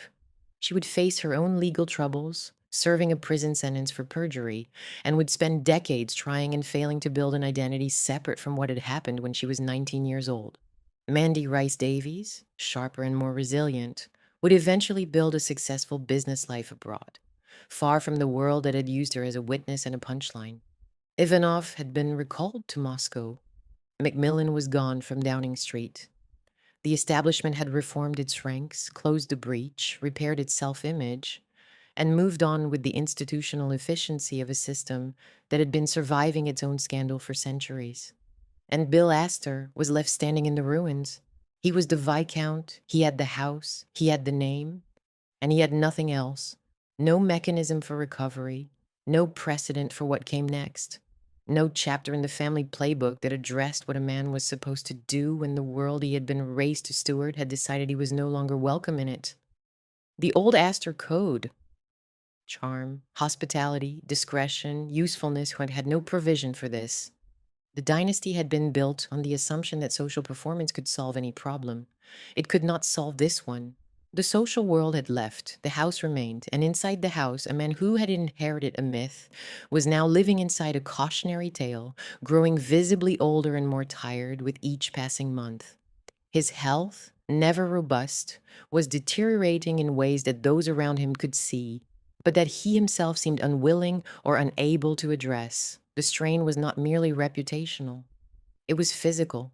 It lived in his body. It showed in his face. It showed in the way he moved through the rooms of a house that was now too large, too quiet, and too full of memory for any one family to bear. The formal scandal was finished. The newspapers had moved on. The politicians had found new battles. The public had absorbed the story into its collective understanding of what the early 60s had meant. The end of deference, the collapse of the old order, the moment when the establishment's mask slipped and revealed the ordinary human weakness beneath. But for the Astors, none of this was history. It was daily life. It was the sound of a house emptying. It was the sight of a husband declining. It was the knowledge that the name your children carried would, for as long as anyone could remember, be associated not with Nancy Astor's triumph in Parliament or Waldorf's civic service, or the golden weekends that had once made Cliveden the most desired address in England, but with a swimming pool, a young woman, a minister's lie, and the particular kind of ruin that happens when a great family's hospitality is turned against it. What followed would be quieter, slower, and in many ways more devastating than anything the headlines had described. 3 years of private decline, failing health, social exile, and the gradual extinguishing of a life that had been asked to carry more than it could bear. The destruction of the Astor dynasty did not end with Profumo's resignation, or Ward's death, or Denning's report. It ended in a room in Nassau, Bahamas, with a heart that finally stopped. But that story belongs to the next chapter. The newspapers moved on. The public moved on. The political system, having absorbed the shock and expelled the people it needed to expel, reformed itself and continued operating with the institutional efficiency that had sustained it through centuries of scandal and crisis. But the Astors did not move on because there was nowhere for them to go. The scandal was not something that had happened to them and then ended the way a storm ends and leaves behind a landscape that can be repaired. It was something that had happened to them and then stayed, settled into the walls of the house, into the family name, into the texture of their daily lives, into the way the postman looked at the door and the way the remaining staff spoke in quieter voices than they used to, and the way Bronwyn could feel when she walked through the village, the particular quality of attention that attaches to a person whose private life has become public property. From late 1963 into 1964 and beyond, the Astors lived inside the aftermath the way one lives inside a chronic illness, not with dramatic crisis, but with the slow, grinding accumulation of damage that erodes a life from the inside, while the outside world has long since stopped paying attention. The structure of the days at Cliveden had changed in ways that were both practical and existential. The household still functioned. Staff still maintained the property, the gardens, the grounds, meals were prepared, rooms were cleaned. The physical machinery of a great house continued to operate with the inertia that such machinery possesses. It does not stop simply because the family inside it is suffering. But the social machinery, which had been the family's true engine, had ceased. There were no more weekends of the kind that had defined Cliveden for 60 years. No more dinners for 20 at the long table. No more politicians arriving on Friday evening and departing on Sunday with their opinions subtly adjusted by 2 days of Astor hospitality. The house, which had been built and maintained and animated for the purpose of bringing important people together in conditions of beauty and comfort, was now fulfilling none of those purposes. It was simply standing there, beautiful, empty, and reminding the people who lived inside it of everything it had once been and everything it had cost them. Bill Astor, in the months following the public phase of the scandal, entered a period of decline that those who knew him described with a consistency that amounts to a kind of collective witness. He was diminished. That word appears again and again in the private accounts, not broken, not destroyed in some sudden theatrical collapse, but diminished as though the substance of the man had been quietly removed, and what remained was the shape without the vitality. He continued to live at Cliveden. He continued to attend the House of Lords. He continued to perform the outward duties of a viscount with a great estate and a public name. But the energy that had once sustained those performances, the generosity, the warmth, the genuine pleasure in other people's company that had made him, in better times, a beloved host and a kind man, was visibly draining away. Friends who saw him in this period noted that he seemed older than his years, that his face carried a weight that had not been there before, that the easy sociability which had defined him had been replaced by something quieter and more effortful, as though the simple act of being Bill Astor in public had become work that exhausted him. The isolation was real and it was constant. The great weekends were over. The house, which had once hummed with voices and movement and the particular kind of energy that comes when important and interesting people gather under one magnificent roof, was quieter than it had been at any point in the family's ownership. Bronwyn was there, caring for the two young daughters, Emily, born in 1961, and Janet, born in 1964. and trying to maintain some semblance of domestic normality inside a house that had become a monument to catastrophe. But normality at Cliveden was an impossible fiction. The house was too large, too visible, too freighted with meaning to function as an ordinary home. Every room carried associations. The pool was the pool. The cottage was the cottage. The terraces where guests had once gathered for drinks before dinner were the terraces from which the laughter had carried on that July night in 1961.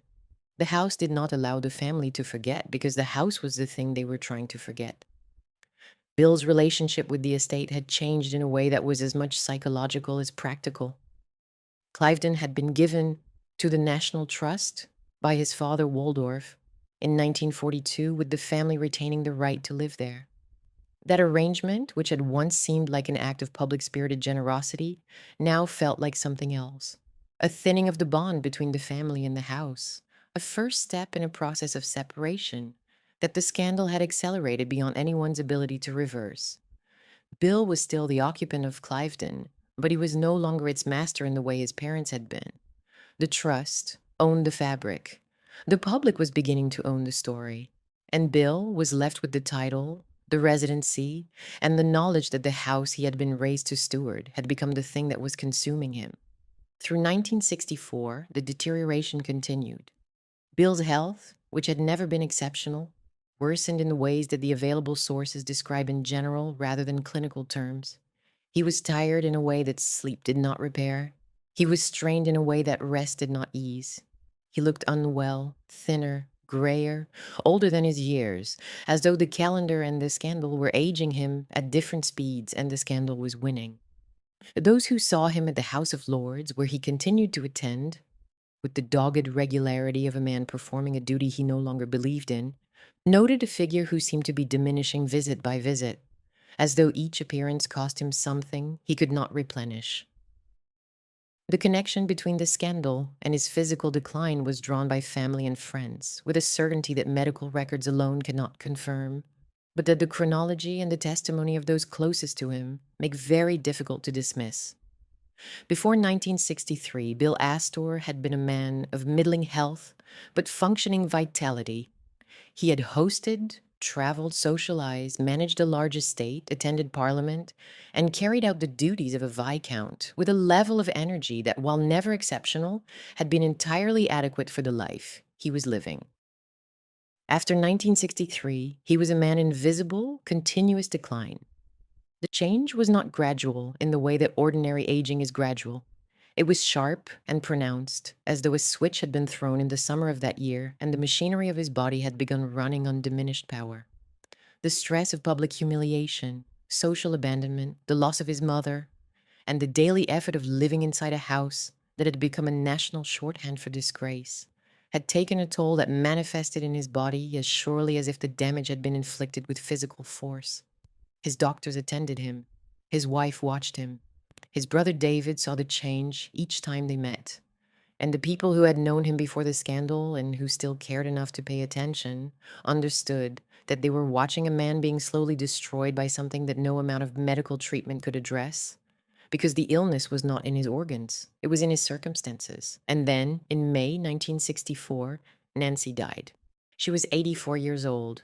She had been the Dynasty's great public force, the woman who had walked into the House of Commons as the first of her sex to take a seat, who had held Plymouth Sutton for a quarter of a century, who had made the name Astor mean something beyond wealth, who had fought and charmed and bullied and dazzled her way through decades of public life, with a ferocity that no one in the family had ever matched or would ever match again.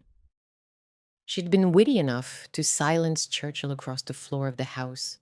She had been stubborn enough to pursue causes, temperance, women's rights, nursery education, long after her colleagues had lost interest. She had been fearless in a way that was simultaneously admirable and exhausting, and she had given the family something that money could not buy. A public identity built not on an inherited privilege, but on the force of an individual personality. Her death did not come as a surprise. She had been in declining health for years, her faculties dimming, the sharp wit that had once terrorized front-bench ministers fading into the quiet confusion of old age. She had lived long enough to see the scandal break, but perhaps not long enough to understand its full implications. Or perhaps she understood them perfectly and simply lacked the strength to respond as she once would have. By every account, the Nancy of the 1920s and 30s, the Nancy who had marched into Parliament, who had hosted world leaders, who had faced down the Cliveden set accusations with combative public denial, would not have accepted the social withdrawal, the silent abandonment, the polite cruelty of former friends who simply stopped returning calls. She would have fought. She would have written letters. She would have appeared in public with the defiant composure of a woman who refused to be shamed by other people's misconduct. Whether that fight would have changed anything is impossible to know. What is certain is that her absence meant the family faced the post-scandal years without its strongest public personality. Nancy's death also carried a symbolic weight that extended beyond the personal. She was the last living connection to the era when the Astor name had meant something unambiguously powerful in British life. When it meant the first woman in Parliament, the great Cliveden weekends, the House as a force in national affairs. With her death, that era was not just over in practical terms, it was over in living memory. The dynasty's golden age no longer had a witness, and Bill, who had never possessed his mother's armor, was left to carry the family's diminished name without the one person who might have helped him carry it. The feeling, for those inside the house, was of chambers going dark one by one. First, the guests had gone, withdrawn into their own lives, their own calculations, their own instinct for self-preservation. Then the social world had contracted to a point where the family's isolation was no longer something that happened to them intermittently, but something they inhabited permanently. Then Nancy had died, taking with her the last living link to the era of Astor greatness and the only personality in the family with the temperament to fight back against what was happening. And now Bill himself was fading, month by month, week by week, in a house that was too large and too famous and too saturated with recent memory to offer the comfort that a home is supposed to provide. The dynasty that had been built on visibility was being destroyed by it. The house that had been the family's greatest asset was now its heaviest burden. And the man at the center of it all? The host without guests, the viscount without a court, the custodian of a stage on which the play had turned into a tragedy, was running out of the strength to continue. Bronwyn's position in this period deserves particular attention because it illustrates with painful precision the particular cruelty of what the Astors endured. A cruelty that was not inflicted by any single person or institution, but by the accumulated weight of circumstance, reputation, and the failure of a social world to protect the people it had once celebrated.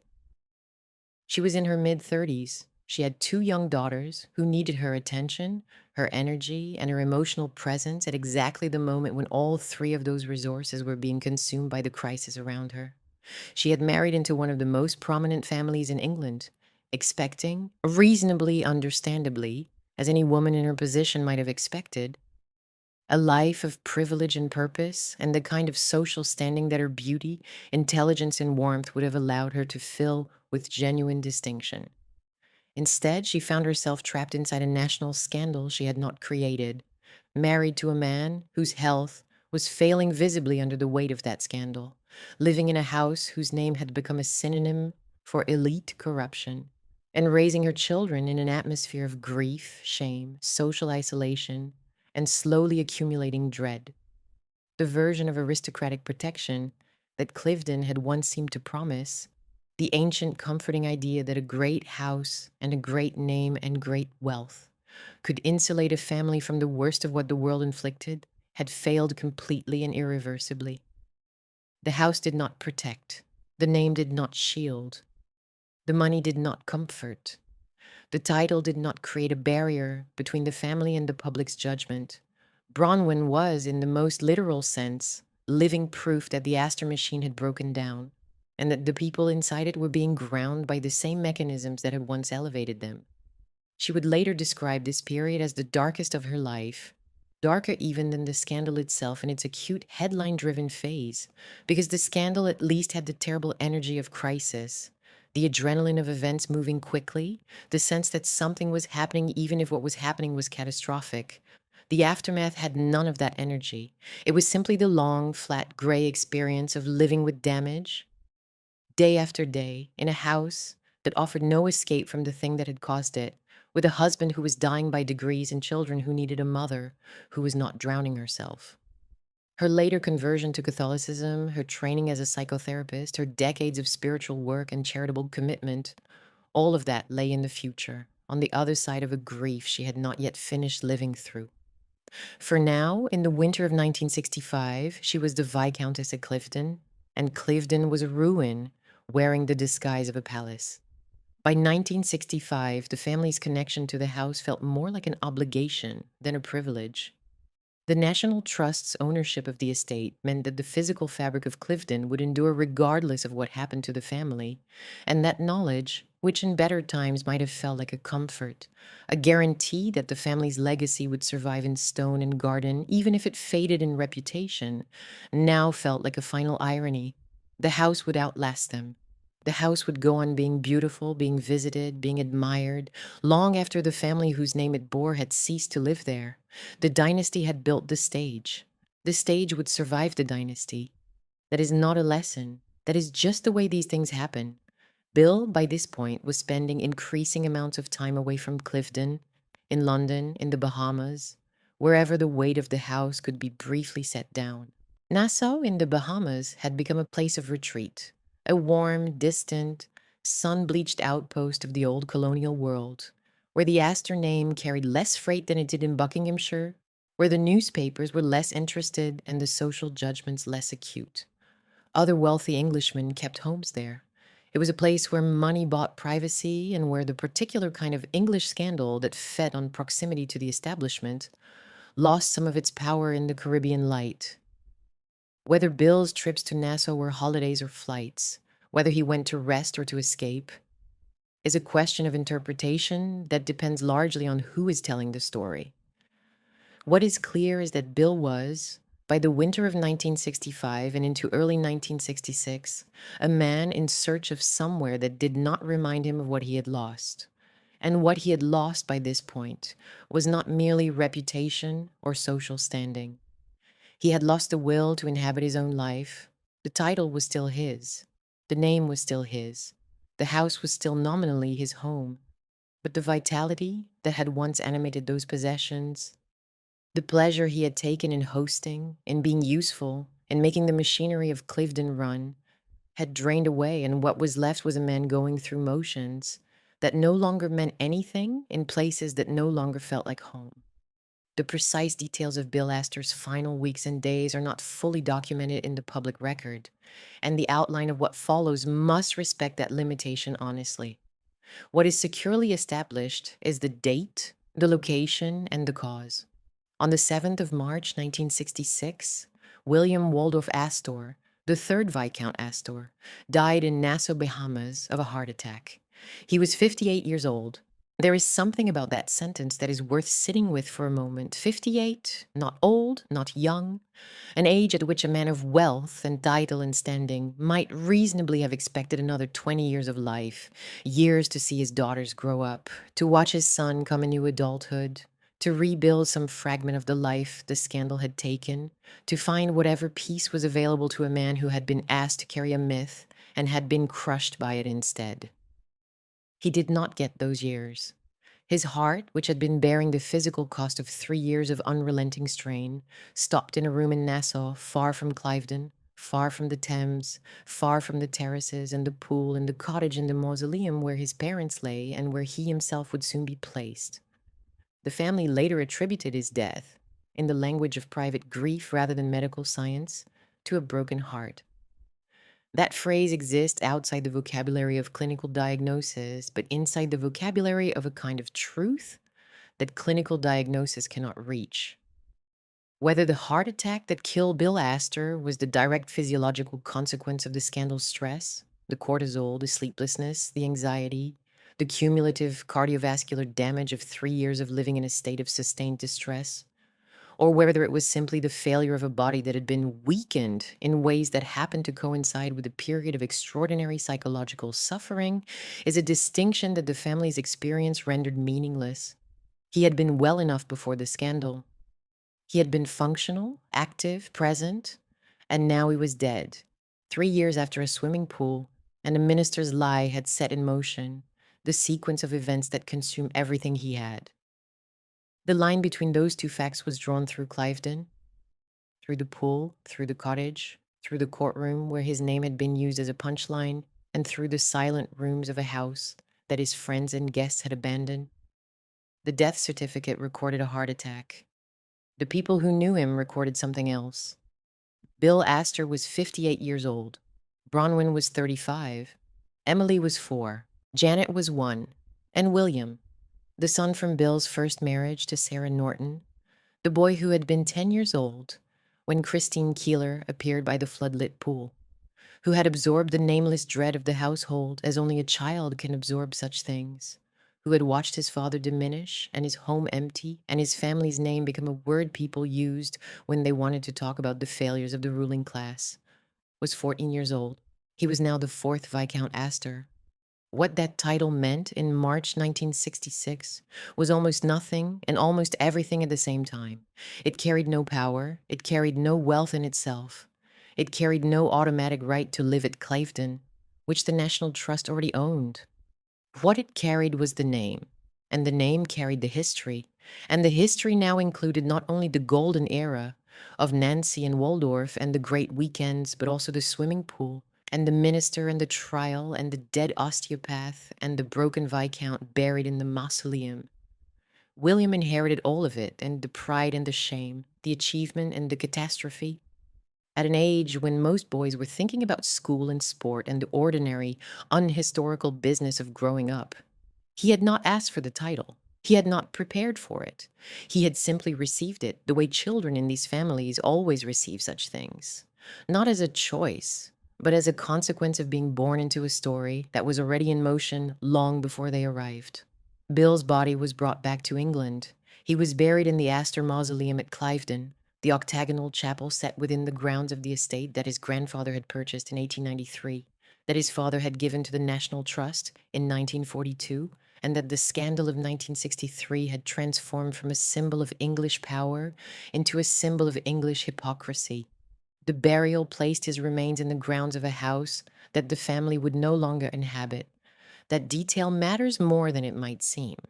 It means that the Astors' permanent physical connection to Cliveden from that point forward was not a living presence, but a grave.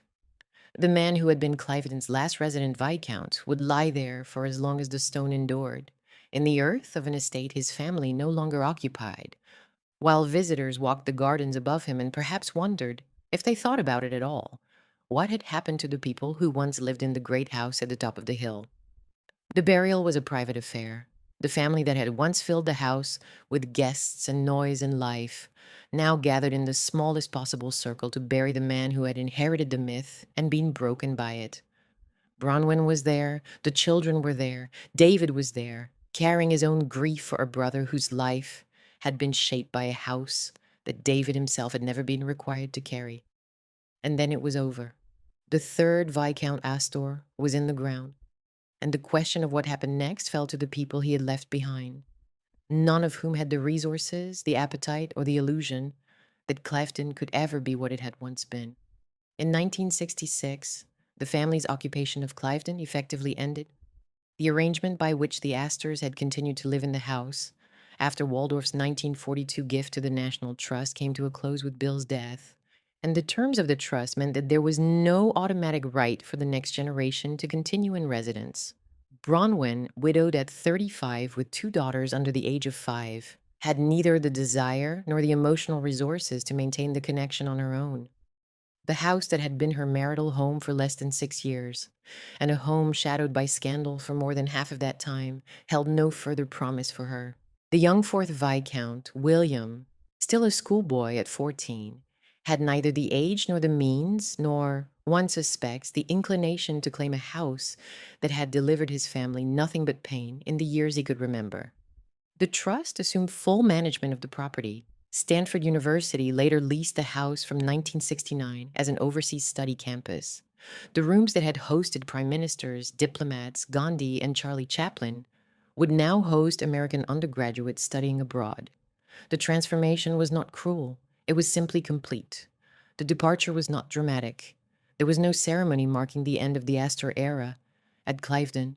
There was no final weekend, no last gathering of friends on the terrace, no toast to what had been and what was passing.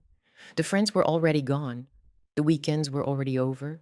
The gathering had already happened years earlier, and it had ended badly. The departure was simply the final, quiet, administrative expression of something that had been true for 3 years. The Astors no longer belonged at Cliveden, because Cliveden no longer meant what it had meant when they did. The house remained magnificent. The gardens continued to bloom with the studied perfection that the National Trust's gardeners maintain. The terraces still overlooked the Thames with the same serene authority they had possessed since Barry's redesign in the 1850s. The parterre was still immaculate. The long garden still drew the eye toward the river. The Borghese balustrade, which William Waldorf had imported from Italy at the end of the 19th century, still stood where he had placed it, looking out over the English countryside as though it had always been there. Everything about the house proclaimed permanence, solidity, the idea that beauty and privilege endured beyond the lives of any individual family. And that was true. The house endured. But the family that had animated those spaces, that had turned stone and garden into political theater, that had made the name Cliveden synonymous with power and influence, and the particular kind of English authority that operates through weekend invitations rather than official channels, that family was gone. They had left behind the house, the mausoleum, and the memory. They had taken with them the grief, the title, and the children. The image that the story leaves at this point is not of scandal or drama or the lurid spectacle that the newspapers had feasted on 3 years earlier. It is something quieter and more permanent and more deeply sad. A house standing empty of the family that built its legend.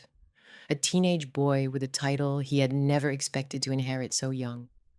A widow with 2 daughters under the age of 5 and the wreckage of a life she had imagined differently.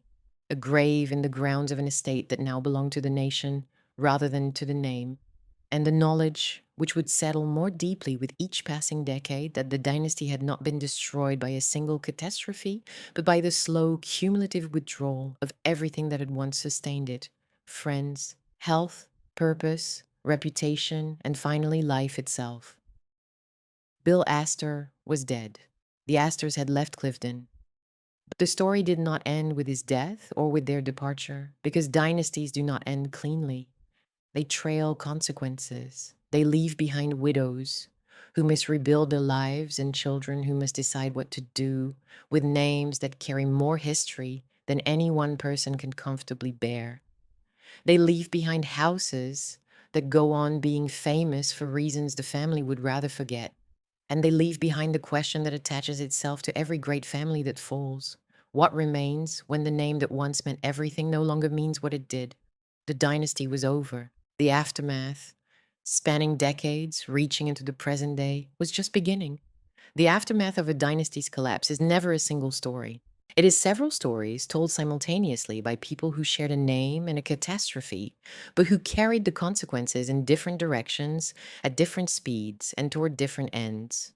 The Astors after Cliveden were not one family declining in unison. They were individuals, a widow, a teenage heir, young daughters, a brother, and eventually a new generation of spouses and children, each navigating their own version of what it meant to inherit a name that had once commanded a nation's attention and now commanded its pity. Some rebuilt, some endured, some found in the wreckage of the old life the materials for a new one that turned out to be more honest, more sustainable, and in certain respects more fulfilling than anything the great house had provided during its years of power. And all of them, in their different ways, had to answer the same question that attaches itself to every member of a fallen dynasty.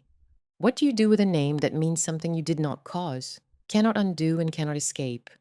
The answer, it turned out, was not one answer, but several.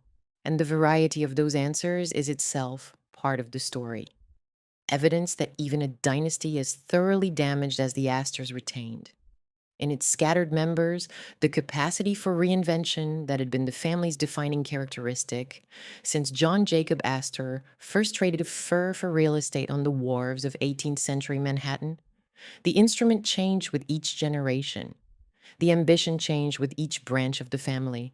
But the instinct, the deep, almost genetic understanding that a name must be continuously remade if it is to remain viable, that survival requires not merely endurance but adaptation, proved more durable than the scandal that had seemed in 1966 to have ended everything.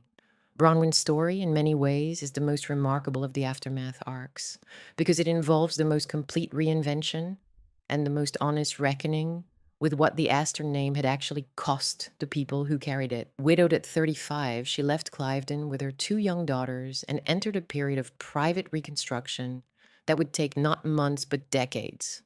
The world she had married into, the world of titles, great houses, social power, and establishment hospitality, had not merely failed her, it had actively harmed her, covering her in a scandal she had not created, subjecting her to a notoriety she had not earned, and then withdrawing the support and companionship that might have helped her survive it. Former friends did not call. The social world that had once welcomed her as the beautiful young Viscountess now treated her as the widow of the scandal house. She had no interest in returning to that world. She had no interest in performing the role of the beautiful, dignified, grieving Viscountess, attending the right parties, maintaining the right connections, waiting patiently for society to decide she had suffered enough to be readmitted to its good graces. She chose a different path entirely, and the path she chose tells you more about her character than anything she did during the Cliveden years. In the years following Bill's death, Bronwyn converted to Catholicism, a faith that offered her something the Anglican establishment into which she had married had not. A framework for understanding suffering that did not depend on social standing, public image, or the approval of people who had abandoned her when she needed them most. The conversion was not casual or decorative. It was a genuine spiritual reorientation, a decision to find meaning in an experience that the secular world had treated as merely scandalous and that the social world had treated as merely embarrassing. She trained as a psychotherapist, building a professional identity entirely separate from the Astor name and the Cliveden legacy, an identity grounded not in inherited position, but in acquired skill, not in who she had married, but in what she could do. She settled in Surrey, far from Buckinghamshire, and engaged in spiritual and charitable work with a seriousness that those who knew her described as genuine rather than performative.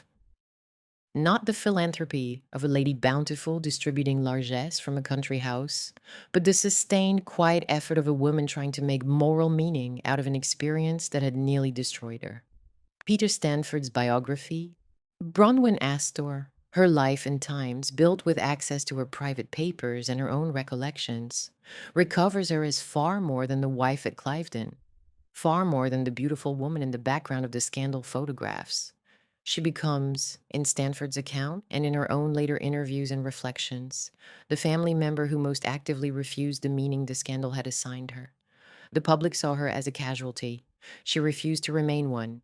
She remade herself as a person who had survived, who had thought deeply about what survival required, and who had found in that process of reconstruction a purpose and a faith that Cliveden could never have provided. Bronwyn died on the 28th of December 2017 at the age of 87 at her home in Surrey. She had spent half a century building a life that the scandal had tried to prevent her from having. That is not a story of failure.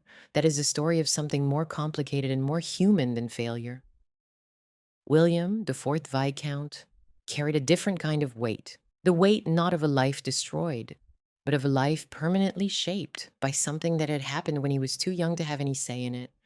He had inherited the title at 14 in the worst possible circumstances and had spent the rest of his adolescence and young adulthood learning to live with a name that meant, to anyone who remembered the 1960s, a swimming pool, a scandal, and a family brought low.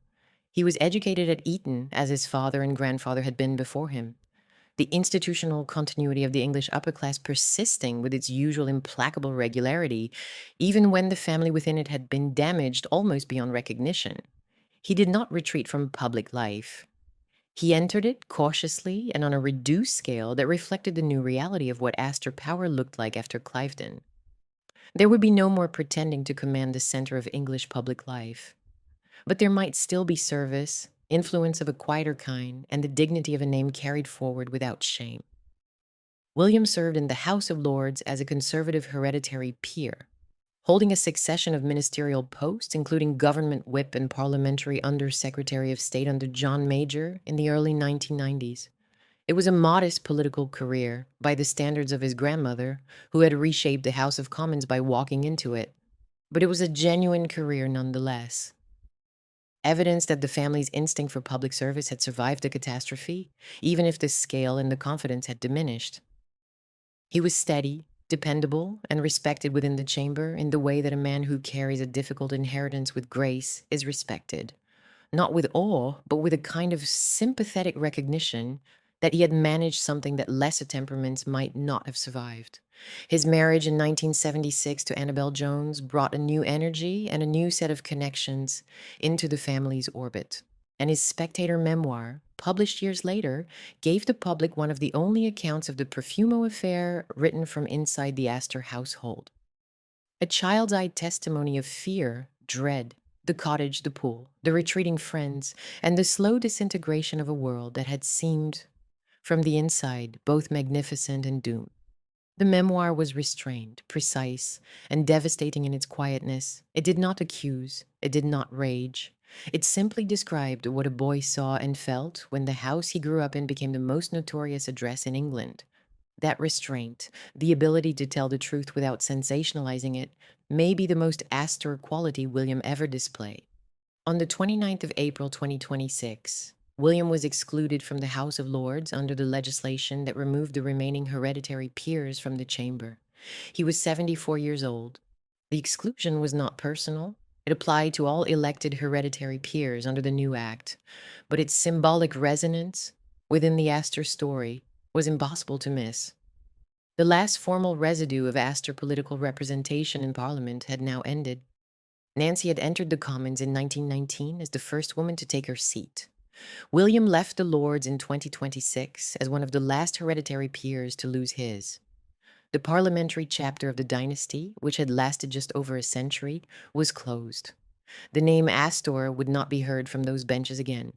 Janet, Bronwyn's elder daughter, born in December 1961, which is to say, born in the same year that Christine Keeler stood by the Cliveden pool, though Janet herself would have no memory of the house in its last inhabited years, traced her own path away from the scandal's shadow and into another great English dynasty entirely. In 1991, she married Charles Gordon Lennox, then Earl of March, and later the 11th Duke of Richmond, and became the Duchess of Richmond and Gordon, Chatelaine of Goodwood, the 12,000-acre Sussex estate that houses the famous motor circuit, the Festival of Speed, the Goodwood Revival, and the horse racing that bears its name. The marriage connected the Cliveden afterlife to one of the most commercially successful and culturally vibrant aristocratic properties in modern Britain, and it demonstrated something important about the way the English upper class absorbs and redistributes its members after a fall. The dynasty does not vanish. It disperses. It sends its children into other families, other houses, other names, and the network endures, transformed, diminished in some respects, enlarged in others, even when the original stage has been lost. Janet at Goodwood is not Janet at Cliveden. The estate is different, the atmosphere is different, the public identity is entirely different.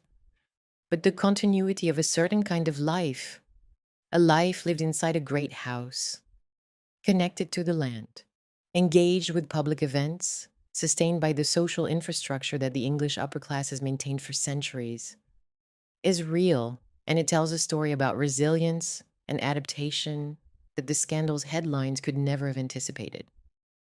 Annabel Astor, William's wife, gave the family one of its few modern reinventions in the public sphere, and the nature of that reinvention tells its own story about what the Astor name could and could not mean in the decades after Cliveden. In 1999, Annabel co-founded OKA, a home furnishings company with two friends, Sue Jones and Lucinda Waterhouse. The business began modestly, a mail-order catalog offering furniture and accessories sourced from workshops across Asia and designed with the kind of English domestic taste that Annabel understood instinctively, having lived inside it her entire adult life. It grew into a chain of 12 shops across Britain, serving a clientele that included some of the wealthiest families in the country, and became a certified B Corporation in 2023. The Astor name re-entered British public life through OKA, not through parliament or country house politics or the social theater that had defined Cliveden, but through interiors, entrepreneurship, and the commercial expression of domestic taste, a transformation so complete and so quietly ironic that it reads almost like an answer to the dynasty's original thesis. William Waldorf Astor had purchased Cliveden to prove that American money could become English permanence. A century later, Annabel Astor built OKA to prove that a damaged English name could become a modern commercial identity, one that had nothing to do with scandal or politics and everything to do with how people chose to live inside their own homes. The instrument was different. The instinct, it's the understanding that the Astor name must be continuously remade to remain relevant, was the same. Annabel also brought into the family story a connection so improbable that it deserves mention for what it reveals about the persistence of certain social networks in England. Her daughter from a previous marriage to Sir Reginald Sheffield Samantha married David Cameron, who became Prime Minister in 2010. The Astor name, which had once sat at the table of power through Cliveden's weekend hospitality, was now connected to Downing Street through the quieter mechanism of marriage. The connection was personal rather than political. No one suggested that Annabel Astor's relationship to Number 10 gave the family any of the influence it had once possessed, but the symbolic resonance was difficult to ignore. The Astors had spent a century trying to place themselves at the center of English power. The scandal had expelled them from that center. And then, through the ordinary workings of English social life, through schools and introductions and the persistent overlapping of certain circles, the name had drifted back within proximity of the highest office in the land. The ironies of English social life are rarely neat, but that one comes close. David Astor, Bill's brother, and the family's editorial conscience continued at The Observer until 1975, editing the paper with a principled liberalism that gave the Astor name a meaning entirely separate from the scandal and entirely independent of the house that had defined and destroyed his brother's life. He had not been at Cliveden when the affair broke. He had not hosted the dinner. He had not granted Ward the use of the cottage. His version of the Astor vocation, expressed through journalism rather than hospitality, through public argument rather than private networking, had insulated him from the worst of the damage. He used that insulation not to distance himself from the family, but to maintain the name's association with seriousness and purpose at a time when those qualities were in desperately short supply. He supported anti-apartheid causes with a commitment that went well beyond editorial posturing, championed press freedom, helped fund the Organic Research Center, and maintained the intellectual independence of the Observer against the commercial pressures that lesser editors might have yielded to. He died in 2001 at the age of 89, remembered as one of the great newspaper editors of the 20th century, a man whose contribution to British public life operated through argument rather than hospitality, and whose reputation was never consumed by the fire that destroyed his brothers. The divergence between the two brothers, one destroyed by the house, one sustained by the newspaper, tells its own story about the different ways in which Astor influence could be expressed and about which forms proved more durable when tested by catastrophe. The Profumo affair, meanwhile, generated a cultural afterlife far larger than the Astor family's own story, and that imbalance deserves to be named, because it reveals something about how the public remembers scandals and whom it chooses to remember them through. The affair became one of the defining narratives of post-war Britain, a story retold so many times in so many forms that it detached itself from the people who had lived through it and became a kind of national myth about the end of deference, the collapse of the old order, and the moment when the British establishment was finally forced to account for its own hypocrisy. That myth was powerful, and in many ways it was accurate, but it was also selective. And what it selected was the drama of the scandal rather than the cost of it. The principled dramatization tracked a revealing pattern. The 1989 film scandal, directed by Michael Caton Jones, told the story primarily through Ward and Keela, with Ian McKellen as Profumo, Joanne Whalley as Christine, and John Hurt in the role of Ward, a casting choice that emphasized Ward's vulnerability and his status as the establishment's scapegoat. In 2013, Andrew Lloyd Webber's musical Stephen Ward opened in the West End, placing the osteopath at the center of the narrative once again and attempting to rehabilitate his reputation through the sympathy that only a musical stage can generate. And in 2019, the BBC's six-part series, The Trial of Christine Keeler, starring Sophie Cookson and written by Amanda Coe, retold the affair with a deliberate focus on the young women whose lives had been shaped and damaged by the men and institutions around them. A perspective that resonated with the political currents of its own moment and that corrected some of the earlier retelling's tendency to treat Keeler as an object rather than a subject. Earlier still, in 1982, the BBC had produced a dramatization called Nancy Astor, starring Lisa Harrow, which told the family's story through Nancy's parliamentary career rather than through the scandal that came after. The important interpretive point is that most of these retellings centered Ward, or Keeler, or Profumo, or the cultural atmosphere of the permissive 60s. Cliveden appeared in every version. It was too visually magnificent and too narratively essential to omit, but it appeared as a setting, a backdrop, the beautiful house where the fatal meeting took place. The Astors appeared, but usually as supporting aristocrats, the hosts who provided the stage, but whose own experience of the catastrophe received only glancing attention. The deeper story of what it meant for the family, whose home became the scandal's shorthand, what it cost them in health and friendship and purpose in life, remained largely untold in the dramatizations. Peter Stanford's biography of Bronwyn and David Profumo's memoir, Bringing the House Down, written by John Profumo's son, adding a generational witness memory to the narrative, went further toward correcting that imbalance. But the dominant cultural memory of the Profumo affair remains, even now, a story about a minister, a young woman, and a spy. Not about a family whose house was turned against them by the very world it had been built to serve. The present-day Astor reality is narrower, quieter, and more dispersed than anything the Cliveden age would have recognized. William, the fourth Viscount, is 74 years old, living in the aftermath of a parliamentary career that ended in April 2026, when the last hereditary peers were excluded from the House of Lords under the new Act. He has 3 children from his marriage to Annabel. He remains a figure within conservative circles, but not a commanding one, a man whose public life has been defined less by what he achieved than by what he survived. Annabel stepped down from OK's board in 2024, though she remains associated with the company's founding story and with the domestic aesthetic it represents. Janet, Bronwyn's daughter, born in December 1961, is the Duchess of Richmond and Gordon at Goodwood in Sussex, connected to the land, to the rhythms of the Festival of Speed, and the horse racing and the organic farming that have made the Goodwood estate one of the most commercially successful aristocratic properties in modern Britain. She has spoken in interviews about her uncle David Astor's influence on her interest in organic agriculture, suggesting that the family's instinct for public purpose survived the scandal even in branches that had nothing to do with Cliveden. Bronwyn is gone. She died in 2017, having spent half a century rebuilding a life the scandal tried to take from her. David is gone. He died in 2001 at the age of 89. His editorial legacy at the Observer secure, and his reputation untouched by the fire that had consumed his brothers. Profumo himself died in 2006, aged 91, having spent 4 decades at Toynbee Hall in a program of personal rehabilitation that was widely admired and that Margaret Thatcher acknowledged by inviting him to a 70th birthday celebration, a gesture of establishment readmission that carried its own complex weight. Keeler died in 2017, the same year as Bronwyn, at the age of 75.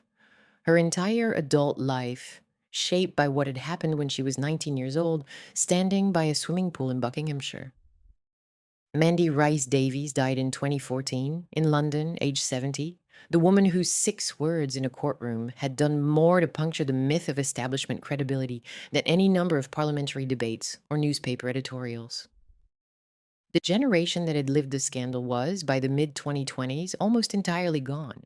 What remained was the myth, the house, and the descendants who carried the name into a world that had largely moved on, a world in which the Profumo affair was history rather than headline, in which Cliveden was a hotel rather than a home, and in which the whole elaborate system of country house politics, establishment discretion, and social management through hospitality that had sustained the Astors for 3 generations had been replaced by something more democratic, more transparent, and considerably less elegant. The family did not become extinct. It did not disappear into obscurity or poverty, but it ceased, decades ago, to function as a commanding fact of British public life in the way it had during Nancy's parliamentary years, or Waldorf's editorial stewardship, or even Bill's doomed tenure as Cliveden's last resident Viscount. The Astors are still here. They are simply no longer the Astors in the way that name once meant. The dynasty that was built to command the center of English public life has settled into something quieter, more dispersed, more ordinary, which is to say, more human. The great ambition that drove John Jacob Astor from Waldorf to Manhattan, that propelled William Waldorf from New York to Cliveden, that carried Nancy from a Virginia drawing room to the floor of the House of Commons. That ambition has not disappeared, but it expresses itself now in business rather than politics, in Sussex rather than Buckinghamshire, in the quiet commerce of domestic taste rather than the loud theater of national influence. The scale has changed. The name endures. The power that once attached to it does not. And then there is the house. Cliveden still stands on its rise above the Thames in its 376 acres of gardens, woodland, and grounds maintained by the National Trust. The parterre is immaculate. The long garden draws the eye toward the river in the same way it has for over a century. The Borghese balustrade, those carved stone panels that William Waldorf Astor imported from Italy at the end of the 19th century and installed on the terrace overlooking the Buckinghamshire countryside, still presides over the view with the same air of transplanted permanence that its purchaser intended. The gardens open to the public. Families walk the grounds on Sunday afternoons. The house itself, after its years as a Stanford University campus, is now operated as a five-star hotel by iconic luxury hotels, with 47 rooms and suites available to anyone willing to pay for the privilege of sleeping where prime ministers and poets and diplomats and spies once stayed as the Astors' guests. The swimming pool is still there. It is mentioned in the hotel's promotional material with a knowing wink toward the history, because scandal, at sufficient distance, becomes glamour, and glamour is what a luxury hotel trades in. Guests can swim in it. They can stand at the edge of the floodlit water on a summer evening and look up toward the house and feel, if they know the story, something of the atmosphere of that July night in 1961 when a young woman emerged from the water and a minister's eye wandered and a dynasty's destruction began. The house profits from the scandal now in the way that all famous houses profit from their stories. The darker the story, the more magnetic the house. Cliveden's rooms cost hundreds of pounds per night. Its restaurant is excellent, its grounds are beautiful, its history is irresistible, and the family whose name is inseparable from that history has no claim on any of it, no share in the revenue, no presence in the rooms. They left in 1966 when Bill died and Bronwyn took the children and walked away from the house that had promised her everything and delivered catastrophe. The house stayed. The business of being Cliveden, the eternal, profitable, self-renewing business of being a beautiful place with a famous story, continued without them. Nothing could better express the dynasty's ending than that image. The house survives magnificently. The family's power inside it does not. Cliveden endures as a monument to a way of life that the Astors built, embodied, and were ultimately destroyed by. A monument that now belongs to the nation, that now welcomes paying guests, and that now tells its own story to visitors who walk the gardens and read the plaques and perhaps feel, for a moment, the particular atmosphere of a place where extraordinary things happen to extraordinary people, and where the consequences lasted longer than anyone involved could have foreseen.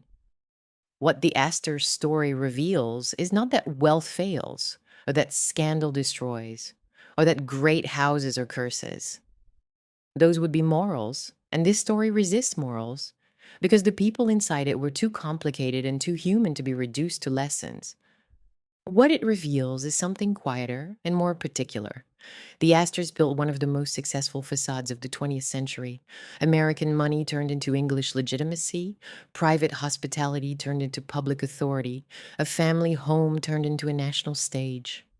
But the same qualities that built that facade Discretion, charm, access, openness, the instinct to manage everything socially before confronting anything directly left them fatally exposed when the social world they had mastered decided it needed to save itself at their expense. The scandal did not create the weakness, it revealed it. And when the establishment needed someone to carry the shame, it let the family with the house carry it because the house was visible and the family was expendable, and the system, as it always does, protected itself first. The house remained on its rise above the Thames, beautiful and profitable and available to anyone who can afford the room rate. The power did not. And the swimming pool where it all began is still there, still open, still catching the light on summer evenings in the grounds of a house that outlived the dynasty that made it famous.